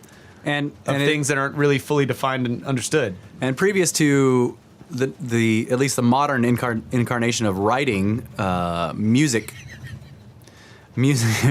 was the preferred method of passing down oral history. Yeah, so you had to play the organ in order to worship. Right. So singing was a form of study. Yeah, Singing the songs of your culture was how you learned their knowledge. right. And that would be construed as like everybody's in the quote unquote temple worshiping the old gods because they're singing they're learning. Sing a song about the Southland. But that's the thing. Like we have these ideas that are so ingrained in our society. Even atheists that are archaeologists today, when they find some ancient structure, they're like, "Oh, it was a temple where they worshipped the blah blah blah Yeah, god." And you're yeah. like, "How do you what?" Yeah. Like I don't know, therefore temple. everything is a temple. Whoa. It's like, Sounds like we're about to get destroyed by the gods. yeah, the gods are mad. We're being totally blasphemous. Blasphemous in to here, the and, gods. We're gonna get struck by lightning. So I had There you go, Velikovsky, right? Yeah, Like yeah. gods will strike you down, right? That's so right. this freaking planet comes nearby and the Yeah, oh big yeah. old arc. Yeah, the lightning bolt. thunderbolts, yeah. The electric universe hypothesis.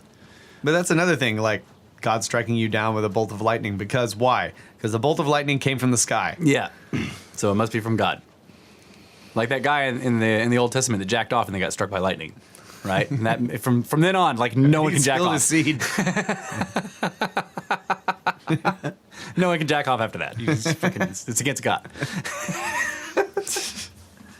So I've along this line of thinking too. I've always looked at the idea of sacrifice, and I'm like, what the fuck is this? Like, you know, there's this weird shit in in all these ancient texts about sacrificing to the gods.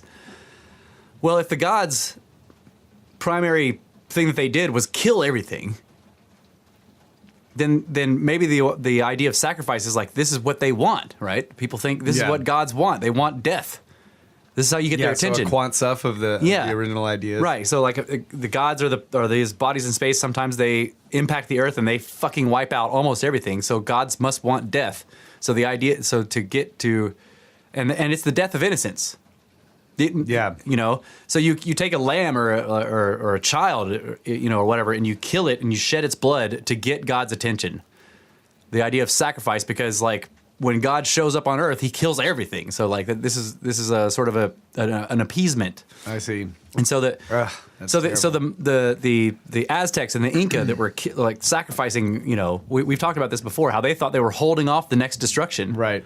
by shedding the blood of innocence to keep God from coming in, you know. And this is what a lot of the old gods were considered to be. What you see from the depictions of them, they have the tongue sticking out and it's a blade.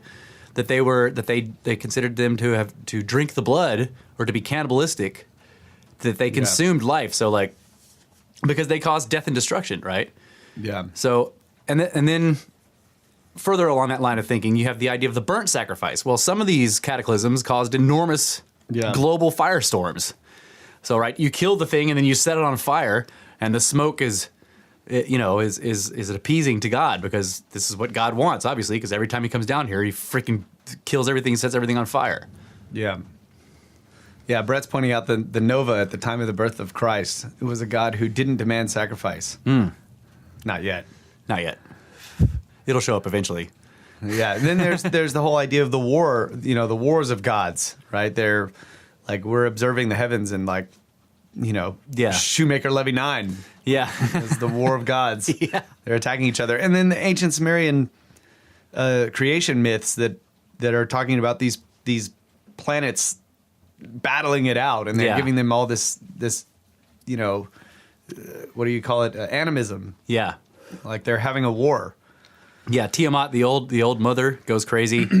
She starts forming generals, which is like she's like moons. Yeah. Like something was happening to the planet itself, and it was disintegrating or something like that. It was coming apart.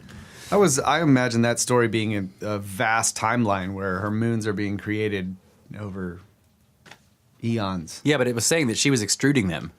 Yeah, like they came. I mean, that's catastrophic to a planet, no matter what, right? Yeah. And she makes like 5 of them.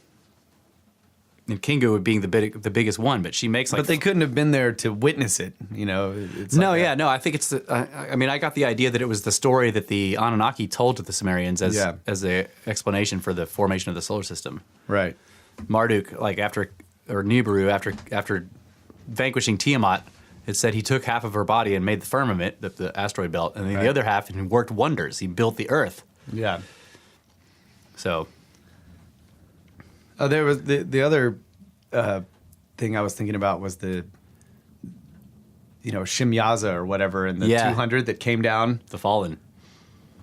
Right, the Fallen. They're either so there's like two possible. I guess there's more than two, but Oh yeah, think about the two main ideas that I have are one that before men became gods. In other words, before men went into space, it was all these actions of these gods coming down from space or whatever. So the idea of the Fallen, and they're turned into like these demons, and they taught man all types of spells and magic and metals, Yeah. and all this kind of shit.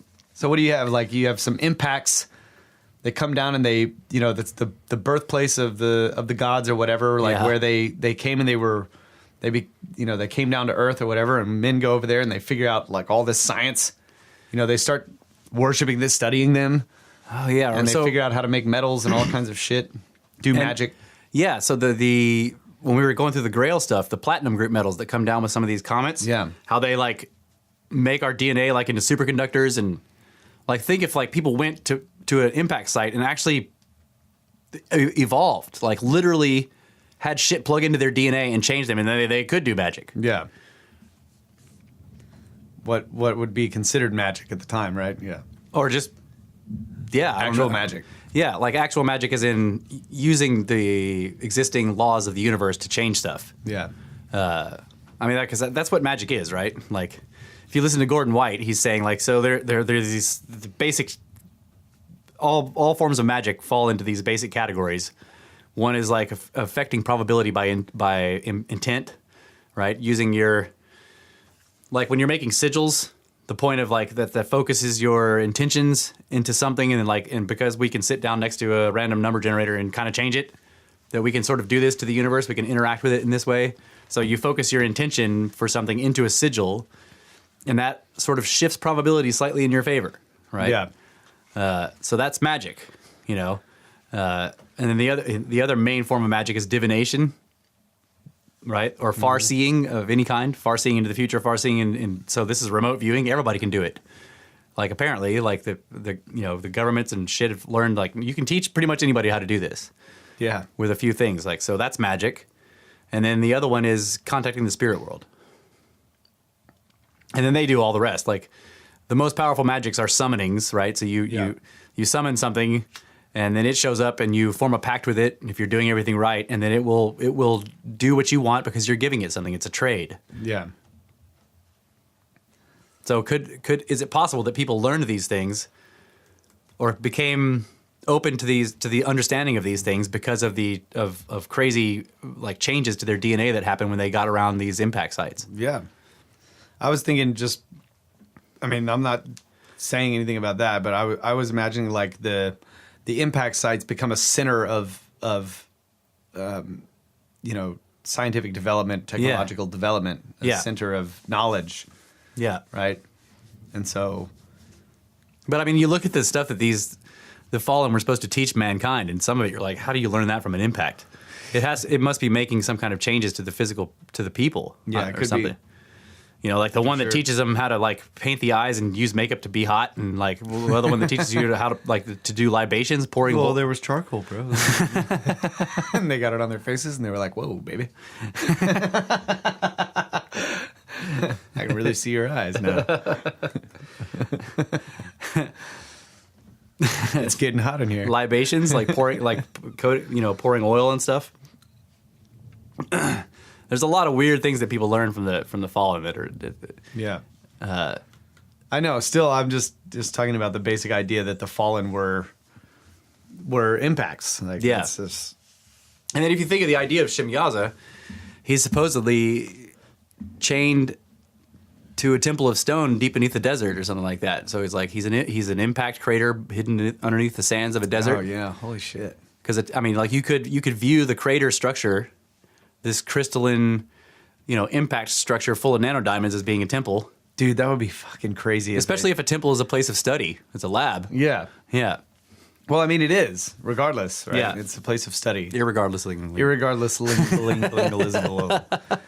But, dude, it would be crazy. Like, you just made me think that underneath the sand of the Sahara, like, if we were able to just, like, scoop all the sand out of there, it's just a massive freaking, like, impact craters all over the place. Yeah. And it's just because it wiped everything out, it just turned into desert, and the sand just kind of blew around and filled in all the holes. Yeah, filled in everything, yeah. Yep. Dude, that'd be nuts. That's probably exactly what it is. War of the Gods. Yeah. That's why you got to worship the Aten. There's some people that think that Akhenaten was contemporary with Moses too. So you have the beginnings of monotheism in like many different places. Zoroastrianism, in Egypt, and then Moses in the Exodus, right? And then we've talked about the idea that the Exodus, like all of the curses or the plagues or whatever, were caused by some impact event. Yep.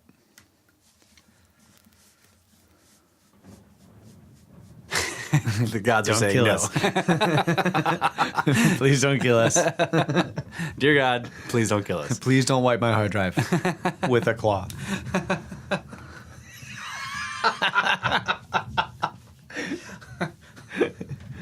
Hey. Sorry. Whoops.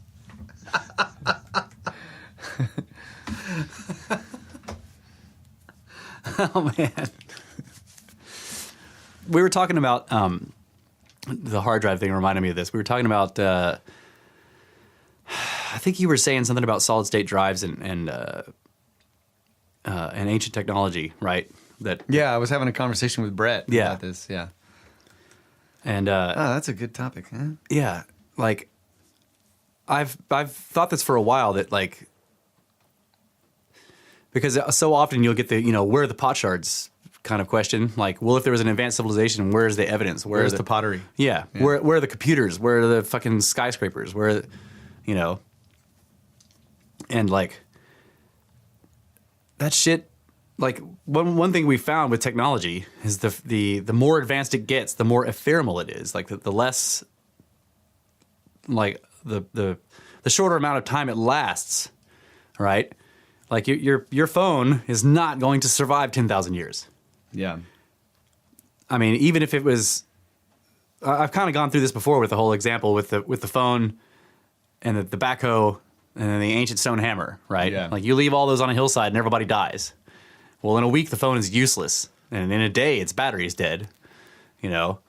And in 5,000 years, the backhoe is going to be unidentifiable without forensics.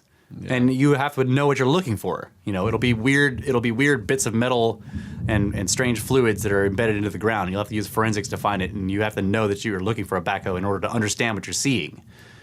And in 10,000 years, the forensics won't even be able to find it, and your phone will be long gone, but that stone fucking hammer will still be there and still look exactly like it did. Yeah. So, like, the idea that we're going to find... Now, you can have it, like... Just like with fossils, where...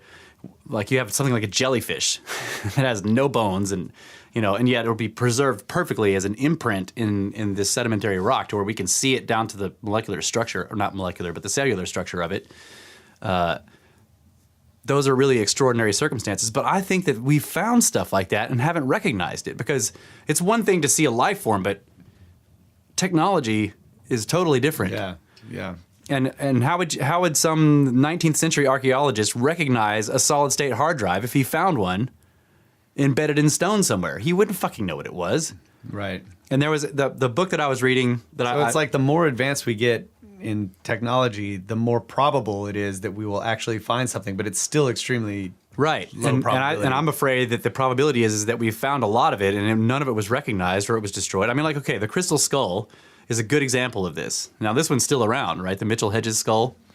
It has light pipes in it. Like, it does weird things. Like, first of all, the way it's made is, like, impossible, right? Yeah. I mean, their ideas of, like, generations and generations of people were, like, rubbing it very carefully with sand in order to get it so that it doesn't have any tool marks on it. You're just like, whatever, dude. Like, why would they do that? We need Christopher Dunn to look at it. Now that looks like a human skull. But if you look at a circle around this eyeball, and then you subscribe that circle on the nose, they intersect. That's complex geometry. Yeah, and they're all the same diameter or whatever. That's not just generations of people saying, that looks like a human skull. Yeah. And they made it against the grain. Like we have a lot of crystal technology now. We're very Atlantean in that sense that we use crystal technology everywhere, right? But we usually will grow our crystals if we need them because we want them to be perfectly pure, right? So there's no flaws. But the other thing is if we're forming them into something, you go with the grain. Just like when you're sanding a piece of wood, you want to go with the lines in the wood because if you go against it, it's just gonna, it's gonna make it all ragged and shit like that. Yeah. But if you go with the grain, you can make it very smooth and beautiful. Well, with crystal, there's a grain, and if you try to work it against the grain, the danger is you're going to shatter it, and it's really easy to do because crystal cleaves, right? Yeah. So if you're working it against the grain, one mistake and the whole thing just shatters. But the way the grain is running through the skull, it's running like in the wrong way for it to have been built, going with the grain. It's like totally against it, which is very very strange. So, but the other thing, like I said, it has light pipes. If you take the skull, the jaw is removable. So if you take the bottom jaw off of it, that means you can set it down to where the place in a regular human skull where the what is it called? The spinal column comes up through the back of the skull. Yeah. So if you can take the jaw off the Mitchell Hedges skull and you set it down, and that spot on the back of the skull where the spinal column would come up through, anything that's below it right there, like so if let's say you set it down on a map, right? A map on the table, and you set this skull down on the map, and then you looked in the eyes, you would see projected through the eyes the spot on the map that's going. Okay, That's freaking badass. So the crystal basically carries that light upwards from there, and then reflects it this way and projects it out through the eyes. That's fucking technology. Okay, and this is Or one of biology. that crystal is alive. It grew that way. It wants to tell you about that map. So, like, I think that type of thing is technology, and there are many other crystal skulls that have been found in Latin America and around the world, but none of them are like this one. And I see those as being like later cultures attempting to copy this technology from this incredibly ancient source, right? And the sort of the way that like the obelisks may be a reproduction of something technological, a tower with a ship on the top of it or whatever. Yeah.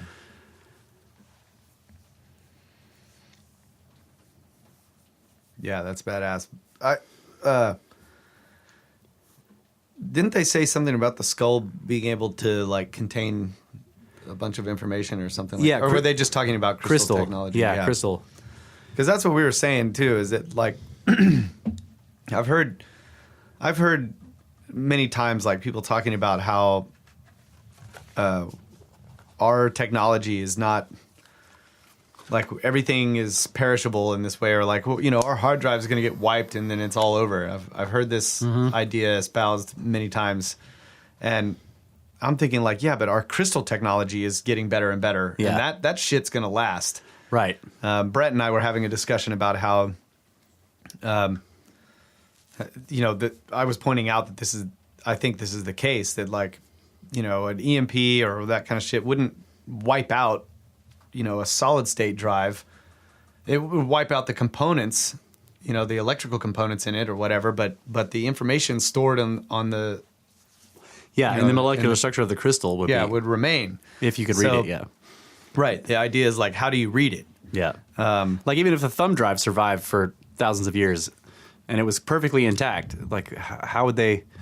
All the stuff to read that thumb drive is very fucking specific to our particular, not just circuitry, but the way the computers work and the operating systems and everything. Like the files that are on. So even if they could plug it into something and it would read it, how would they know what the files were? Like, well, what is the format that they're put in? Like, it's once the data becomes like that, it becomes almost impossible to retrieve if you don't have something from that civilization explaining how to do it. Yeah, that's what Brett was pointing out. And so what he was originally saying is that we need to like move back towards like these methods of building things and whatever to preserve our knowledge. Yeah. So we need to like carve everything into stone. So my point was that like, well, what we could do instead is focus on trying to build something similar to the pyramid that's like a puzzle. That the ultimate answer is how you read this hard drive that's like buried in its center in a secret, by the time they get to it, if they didn't just blast it apart with bombs and shit, that hopefully they would have understood enough to where they could actually like read this thing. So one of the ideas, like this made me think of vinyl, right? Yeah. Where we can put information on a record. Yeah. And the way to extract it is very simple. It's like rudimentary. Yeah. You take a little point, whatever, a shard of little diamond. megaphone, and then you spin it, and it makes the noise. Yeah. So that type of thing would be like something in the setup, right? And like it would have to be, obviously a primitive culture wouldn't be able to get the information off the hard drive, but the building, like the pyramid, would drive that culture into a situation where they start to advance. Yeah. So this is like what the pyramid seems to be, it's a puzzle designed for people to attract people. It's so freaking huge. It's like, what do we do with this? We can't even destroy it, like until you get to a point where like civilization is advanced enough to where we start recognizing patterns in it that are more sophisticated, and those drive us to more and more sophisticated understandings until we eventually get to a point to where we can understand what the fuck the pyramid is. And we're not there yet. Like we haven't got it all figured out. Yeah. So maybe there is ultimately an answer, but we have to follow it, we have to continue working on the puzzle, and in doing so, we learn things and our technology advances and so on and so forth. Or it could be just an attempt to jumpstart, like the survivors of the last cataclysm constructed these things all over the planet to try, because they knew that civilization was destroyed, that knowledge was lost, and they were the last ones, and they were going to die, and that was going to be it. And this maybe have happened many times before, and they're like, we're never, and their civilization was trying to stop it, and by the Tower of Babel story, didn't quite. Yeah. So they're like, we need a head start. Yeah. So they build these crazy structures all over the planet with their last years of life, the last gasp of their civilization, in order to make people look at them and go, what the fuck? And it jumpstarts civilization, and it like kind of like maybe the advancement will happen in 10,000 years instead of 30. Right. And then we'll be able to be at a place where we can stop it this time because we'll be advanced enough, whereas they were not quite there. Yeah. If they could jumpstart the next cycle. Yeah, that's like maybe at one point they did make it, but they didn't make it enough to where they could actually stop it, but they escaped. Yeah. And so then that's where you get the stories of Viracocha and stuff. They come back down, they try to jumpstart civilization again all over the world. Yeah, and then they leave these structures for people to find. Yeah. Wow. We're getting dumped on over here. All right. We got to take one more break. Yeah, one more break. And then we'll come back and we'll finish it out with the Dyatlov Pass mystery. Oh, no. Don't tell me about it. Are there snakes involved? There's lots of snakes. No. Wait.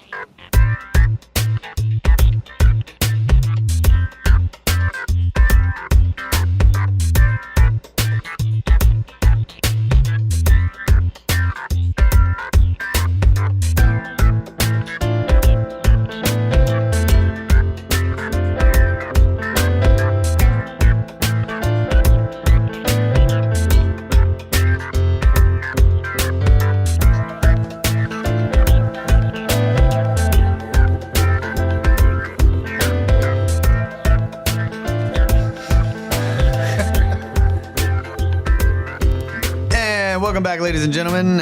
It's my turn to do an intro again, and I forgot. But welcome back to Snake Bros, Brothers of the Serpent podcast. We're changing the gears here. We're going to talk about some scary shit. That's right. Enough of the gods, folks. Those aren't scary enough. Giant cataclysms, meh. Yeah. Let's just talk about a really small cataclysm. Yeah, let's talk about some hikers that died.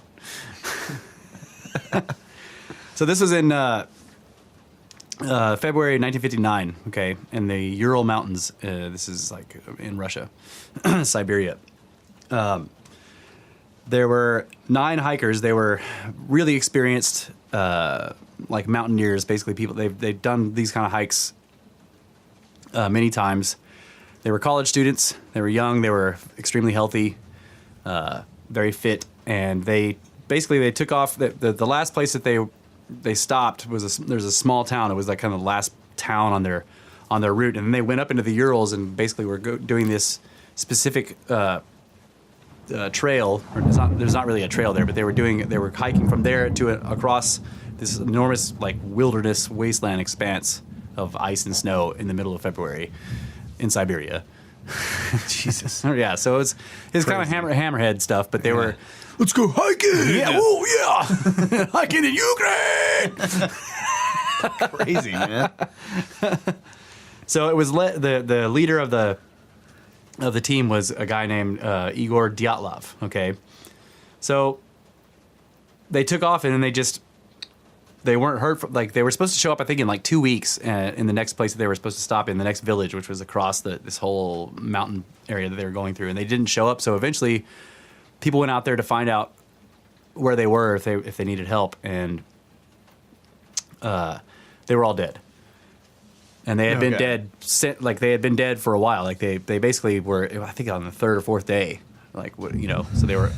So this is basically the idea. I've got this pulled up on here, and it's pointing out a bunch of strange things that were found. Okay, so the first thing they point out is that the 9 hikers who were killed on the trip through the Urals were exceedingly experienced, which made their unexpected death in the wilderness one that raised many questions. They were all graduate students. They were taking a break from their studies. A trip to the summit of Mount Orotin, or Totten, was a perfect excursion. They were all considered to be hardy, fit, and competent hikers. The trip to the summit should have been well within their ability. Being comfortable with the trek ahead, the group documented their trip with their cameras. Photographs from the start show happy-go-lucky friends on an adventure. One can see rugged people smiling, wading through snow in full health, and climbing effortlessly. And there's lots of pictures of them, they're just having a grand old time out there in the middle of the frozen wilderness, right? They don't look uncomfortable at all. They're in their element, really. They've done this many, many times. So whatever spooked the hikers on that fateful night. So they camped, okay, and some of the weird things about the camping, they set up their tent. They just had one tent for 9 people, so it was a big fucking tent. Okay, and this is in 1959, so we're not talking about like polar gear here. They've got old school canvas, Yeah. They didn't have any fleece, they're all bundled up with all these, and it's old school Russian shit too. So it's like, but they were well prepared. But when the investigators found the tent, first of all, just to put this off right at the start, there was no avalanche. Like a lot of people are like, it was an avalanche. It's not an avalanche. The tent was on top of the snow.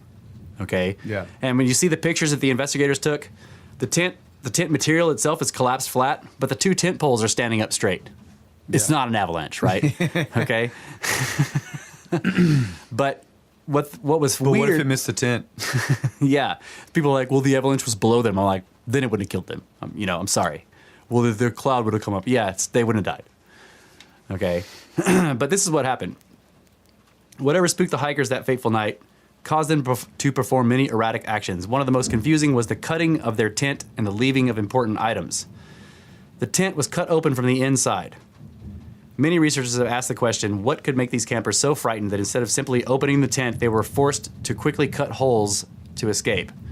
So they slashed their way... Like multiple holes in it? Where they... Yeah, so that they got all like, out into the frozen night, like not wearing their gear. They left most of their cold, because they were like, getting ready for bed and shit. They ran out there in their underwear with just socks on, no shirts. I mean, dude, like they slashed their way out of the tent and ran out into the night undressed in the middle of the night in Siberia in February in the mountains. There were no bodies in the tent? No. It'd be one thing if there was like a couple of bodies in the tent, Right. horrific deaths, then there were slashes and people ran out. Yeah. Because like something crazy was going on inside. Right. So along with their apparent need to create an immediate escape point, the hikers left almost all of their material goods, including cold weather gear, in the tent. In February, the Ural Mountains have an average temperature of 16.6 degrees Celsius, which is 2.1 degrees Fahrenheit. 2 degrees. Mm-hmm. They left. Maybe they were practicing the Windhoff method. They left I'm warm. They left jackets, gloves, pants, and other warm clothing, and as well as navigation supplies such as compasses. The tent also contained 3 axes and 2 finished knives. Even with items that could be used as weapons, the hikers still fled in a terrified panic. Strangely, one hiker, Simeon Zolotaryov, fled the tent without any clothing or gear, but he took his camera. What? In the middle of winter, 9 experienced hikers became so frightened of some unknown threat that they risked hypothermia and exposure to escape a terrible fate. When the thought of freezing was better than an imminent death, one must ask, what could be that frightening? Okay, so number 8, state of undress. Based on the findings within the tent, the researchers know that the hikers left nearly all their belongings behind. When the bodies were finally located, research teams soon discovered that 5 of them were nearly naked, wearing merely undergarments and in a few cases socks. And you can see, like, this is a picture of 2 of the frozen, like, he's just wearing boxers. Damn. Yeah, so let's see. Researchers were perplexed as to why these people who were very familiar with the weather in Russia, more specifically the Ural Mountains, would have left themselves so exposed to the elements. Many believe that the lack of clothing on the victims was a case of paradoxical undressing. I'm just going to leave that where it lies. A macabre discovery was made as more corpses began to be found within the snow. The 4 other hikers were found nearly completely clothed. Upon investigation of the photographs taken by the students, it was discovered that these hikers had confiscated clothes of their deceased companions. Clothing comparisons show that the last 4 people took the clothes off of their dead friends in a last-ditched effort to stay warm and survive in the extreme cold, which kind of, like, right there just destroys the idea of paradoxical undressing. Yeah. Having to scavenge the corpses of your companions adds to the dread of already being pursued by a threat that has no real identity. Yeah, because why wouldn't they just go back to the tent? Yeah. That's a big question. As if things weren't already weird enough, once search parties started discovering the bodies of the hikers, they found that each person had inconsistent injuries. Different people suffered different injuries, though they were all fleeing, apparently, from the same unknown assailant. The first 2 team members discovered were, and I'm not going to be able to read their names, but one of them was named, these guys were both named Yuri, okay? Yuri something and Yuri something. They were the victims found closest to the tent. Their hands were brutalized severely. They resembled bloody masses. A tree near their bodies revealed chunks of human flesh embedded in cracks in the bark. The men were apparently so terrified that they tore their hands up in an attempt to climb the tree to a safer place. Igor Dyatlov was found shortly after, and his state of unrest was just as unnerving. He was lying on his back, and his corpse was found with his jacket unbuttoned and both of his hands clenched tightly to his chest, and his face was covered with minor abrasions. Rustem Slobodin was found, and his corpse presented a new and devastating injury. Along with other minor scrapes, his skull was fractured severely. A 6 centimeter or 2.4 inch fracture split the left side of his head. Despite this injury, experts were still convinced that he died of hypothermia. Zenaida was found to have suffered many injuries to her face, but her hands took the brunt of the damage. Abrasions and frostbite ravaged the girl's hands and phalanges. 2 months went by before the other hikers were discovered in the snowy Urals because they had gone a lot farther. Their injuries were just as odd. Nikolai was discovered well dressed under the layers of snow, but his skull had been bashed in. His jaw and skull suffered severe fractures. What is most peculiar is that there was no visible outside damage. The severe injuries on the inside could not be easily identified via basic observation of the body. So his skull was crushed and his jaw was crushed, but you couldn't tell, like, from looking at him. Like, there were no obvious giant, like, contusions and shit like that, you know, like big bruises and stuff. The injuries on Alexander and Semyon were even stranger. Semyon was missing his eyes and the soft tissue near the ocular area. His skull showed a wide wound and his chest was so compressed that it spread and broke his ribs. Alexander was missing soft tissues near his eyes, and on his skull, along with an open wound, was in the skull behind the ear. Okay. The most shocking discovery was made when the searchers found the body of the last hiker, Ludmila. She was discovered with all the soft tissues missing from most of her face. Both her eyes were missing and her nose had been completely crushed. Her mouth was positioned in an open, screaming position, and upon closer inspection, it was found that her tongue had been removed from her body. Now, people had suggested that the tongue and all the facial stuff and everything to these people happened after they died. Yeah, but the thing is, by scavengers. right? But the thing is that the Ural Mountains during this period, there aren't any animals. They're all either hibernating. And people were like, well, birds picked up. Well, there's no birds in February in the Urals. They're all gone south. They don't stay there, right? But she was found face down. So you can't, no birds are picking the eyes or whatever. The other thing is her stomach was full of blood, which means that her tongue was pulled out when she was still alive. Oh, my God. Okay? Experts are still unclear as to why each body was so drastically different in terms of their injuries. The big question is still, what could have caused them? Okay. Medical examiners had a big job ahead of them while examining the bodies. From missing tongues to cranial fractures, it was easy to view what had happened to these individuals. However, no matter what happened externally, the cause of death was always ruled as hypothermia. Yes, many suffered from frostbite and hypothermia, but that may not have been the immediate cause of death for all of them. The other explanation written down was that a, quote, unknown compelling force, quote, unquote, was used to injure and kill the hikers in the Ural Mountains. Now, this is Soviet-Russian investigators writing this, an unknown compelling force. But that's all that was said. There is no plausible indication of what the force was, be it avalanche or any other happening that could have occurred. It was, however, noted that some of the victims had injuries similar to car crashes. Research on the compelling force simply ended with a few scribbled words in an autopsy file. Did the examiners know more information that was not available? So, the next weird thing is the case was closed abruptly. After examination of the bodies were done and the compelling force was stirring in the air with investigators, the case of the Dyatlov Pass hikers was closed almost immediately. Russian government officials took all documentation about the case and possible causes of death and sealed them by issuing a government resolution. Before adding the Dyatlov Pass incident to the realm of cold cases, investigators did try to come up with some explanation as to what happened to the hikers. Attempts at reenacting what happened that tragic night were performed without any real questions being answered. Dead ends and disappointments led to quick closing of the case. However, the compelling force was once again raised its unnerving head as the official case files for the incident claimed that this force was the reason for the deaths. Due to the lack of compelling evidence and the hush-hush tones of the government and its investigators, the Dyatlov Pass incident quickly became fodder for conspiracy theories and produced an increased thirst to know what happened to them. So the next thing is radiation. Things took an even stranger turn in the investigation of the Dyatlov Pass incident when it was discovered that the clothes of the hikers contained extremely high levels of radiation. The campsite, too, upon further exploration, gave off large amounts of radiation as well. Many members of the hikers' families also noted that during funeral services, the bodies of their lost loved ones appeared to be giving off an unnatural orange color or glow, and some of their hair had turned gray. The orange coloration was thought to be due to intense radiation at the scene of their deaths. Now, Brett, I wanted to ask you this: didn't they used to use iodine? When they were in radiation cases, and iodine turns your skin like this bright orange color, right? Yeah. So I was wondering, maybe the initial investigators detected all this radiation coming off the body and they covered them in iodine because they didn't want to get irradiated. That's what I was thinking.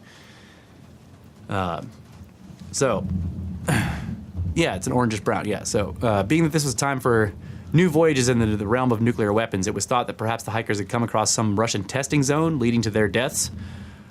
Russian authorities, however, assured that no testing was going on in the area, and another speculated... Of course not. Yeah, of course they're not testing anything nuclear. Another speculated explanation for the radiation found on the hikers and in the area was from the environmental makeup. That's just ridiculous. The mountain is just spewing out radiation.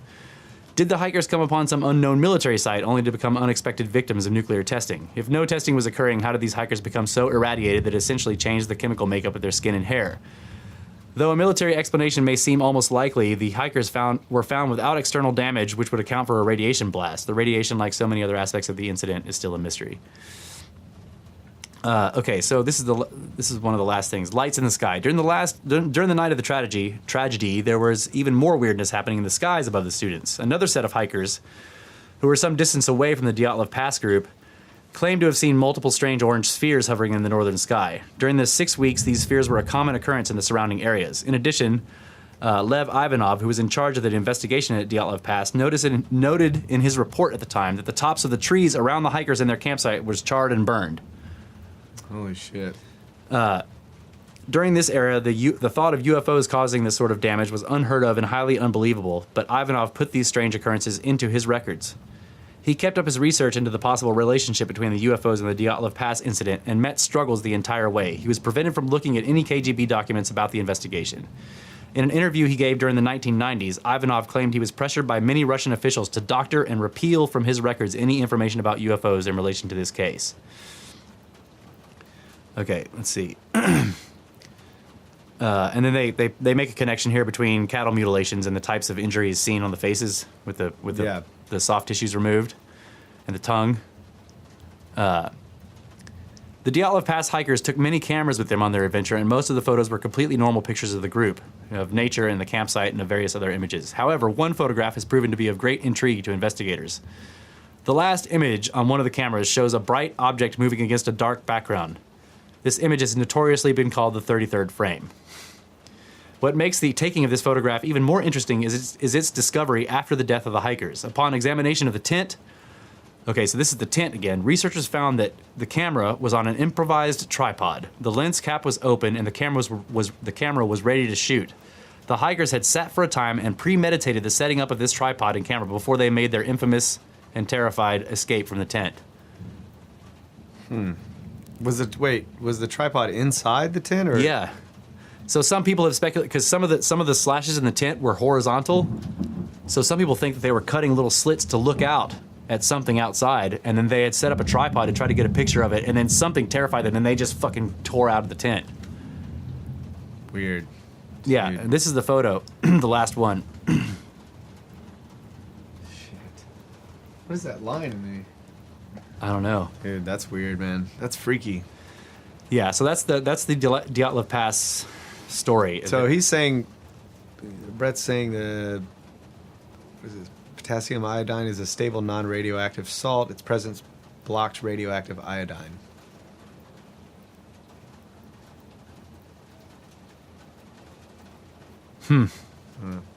Orange glow from iodine not too likely. Well, what is that orange shit that they smear on you at the hospital before they stick you with a needle? I don't know. I thought that was iodine. Yeah, but it does kind of look orange to me, but... That's what I'm saying. It's orange. It makes your skin like a bright orange color. And it's supposedly some kind of disinfectant or something. I don't know. And that's what I thought I remember reading in some old science fiction that they're like asking if you had iodine pills. Did you have your radiation? You would take these things. So I was thinking maybe their skin color was orange because of that, because it was an old supposed remedy for being irradiated. What you're thinking of is called betadine. It's a disinfectant solution. The stuff that they swab you with, like with a little clamp and a cotton swab, they dip it in it. Yeah. Betadine's another form of iodine. So it's just iodine. Chemically put together differently. But it is iodine, yes.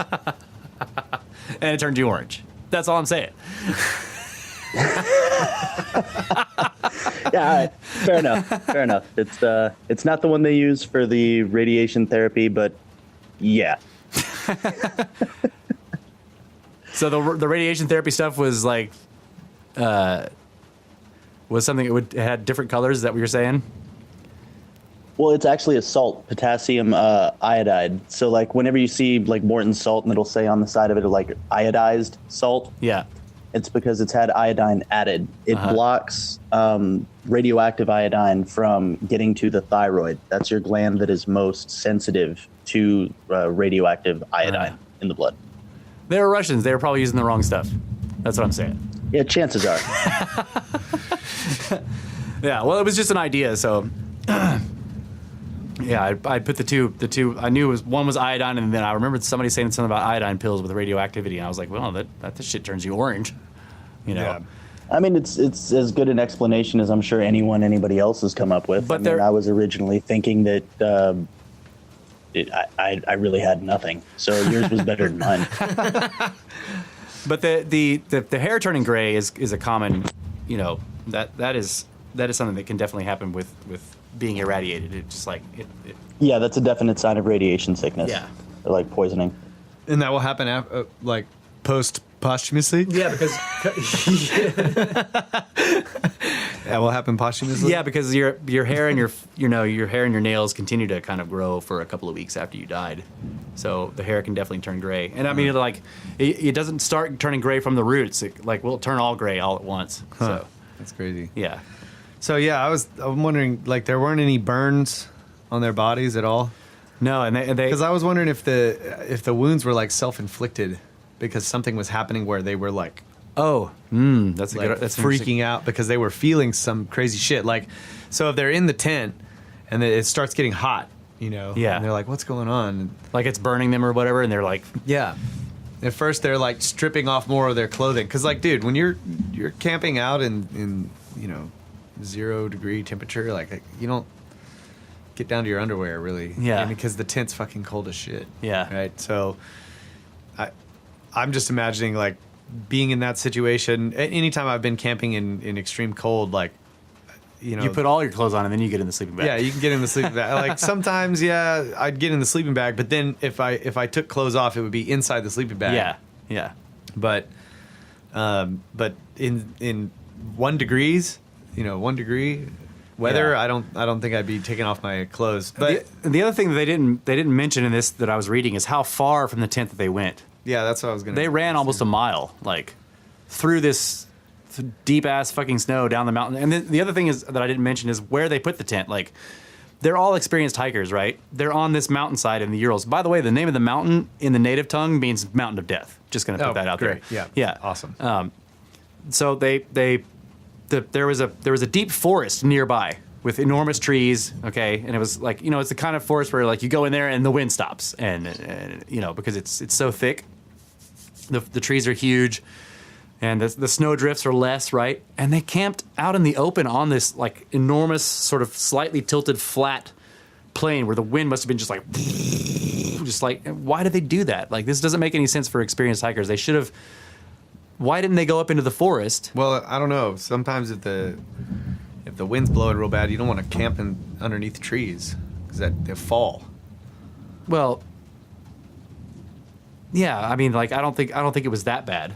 Like, it's just like the wind is going to be going like crazy out here, and it won't be in the forest. Yeah. It's a huge. I mean, the trees are enormous. It's taiga, so, like, a lot of people question this. Why did they camp out on the plain and not in the woods? And people were saying, well, they were afraid of the woods, is what it looked like. They were afraid to go in there. And it could be just what you said. They were afraid to go in there because the wind was too strong, and they didn't want to get hit by falling branches or whatever. But it's just really strange. Like, you camping out in an exposed area like that when you're, like, if you kind of look at the practices of people that do, high altitude, freezing weather, they don't camp in open, exposed areas. They kind of find, at least type some of shelter. Yeah, because it'll tear your tent up too. Yeah. So it looks like they were. Well, did they ever find the tongue of that girl? No. It was just gone. Yeah, and as well as the eyeballs and the, those other people. And then that one guy, dude, the one guy had his chest had been impacted so much that it crushed his ribs out like that. Yeah. Like. But they didn't show, like, bruising on the exterior. Right. It was just like, Yeah. yeah. I was thinking of, like, some weird, like, sudden vacuum or something. Yeah. Yeah. Sudden vacuum, like And it crushes your skull, but not from. It's not right. It comes from the inside. Yeah, it's the inside expanding. Right. That breaks it. And the injuries to the face looks a lot like this cattle mutilation shit. They were very precise removals of weird soft tissues and stuff like that with the, especially with the tongue. Like, if you look at cattle mutilations, they pulled the tongue and they pulled out all this soft tissue around the face and the eyeballs, and they would core out the anus, which didn't happen to any of these people. But, like, it's just the strangeness of the cattle mutilation cases. And in this weird thing in the middle of nowhere, when there's, like, lights in the sky and the tops of the trees are broken and burned, like, Yeah. that's fucking weird. Crazy UFO shit. And so it's called Dyatlov. Like, they actually named the area after the guy who was heading the expedition. It's Dyatlov Pass. That's terrible, man. And the Russian government actually, like, closed the whole place down for almost a decade afterward. They didn't let anybody go there. And the reason I brought this up is because just recently in the news, another person has gone missing there. A hiker went out to Dyatlov Pass probably to look at the area, and he's He's gone. How long ago? I mean, this happened this week. I saw the headline and I was like, oh, I should bring up the old story in the podcast. Oh man, we gotta follow that one, huh? Yeah. Eventually, they'll send a expedition out to look for him, right? Yeah, I think so. I mean, there's already people looking for him. Yeah.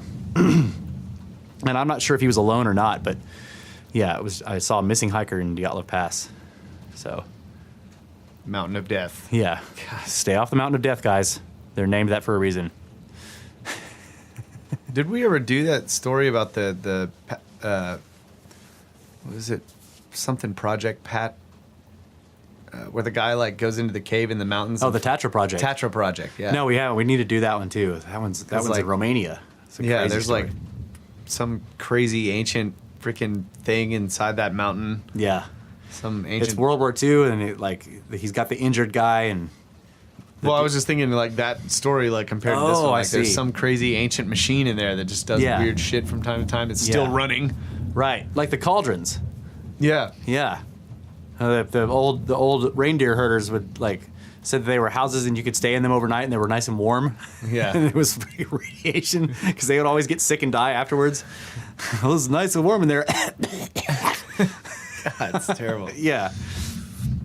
Yeah. Well, it's storming and I don't want to lose the show, so I think even if we're not at time yet, I think we ought to call it. Yeah, I think we're all right. Oh yeah, we're 11 minutes over. 311. It's a good band. Yep, so that's it, ladies and gentlemen. Thank you guys for coming and listening to us again. This is episode 41. Yep. Angels and Demons and Gods and... Serpents. I'm trying to think of a name. What are we going to call this one? The Thunder Gods. Something like that. Angels and demons and monsters and serpents. So you guys can get a hold of us at brothersoftheserpent@gmail.com. You can go to the blog and comment there, brothersoftheserpent.blogspot.com. If you have iTunes, you can go on iTunes. You can give us some good reviews, help people come to the show. We're going to start a thing where we, people who put reviews on there, we're going to read them on the show. We've got one to read. I intended to do it this week, but I totally forgot. Sorry about that. I think I just saw a light blink. Yeah, so we're going to go ahead and quit. Thank you guys very much. Good night, Adamu. And check out Mind the Hive. Yeah, run away from the thunder. Yep. Snakes. Snakes.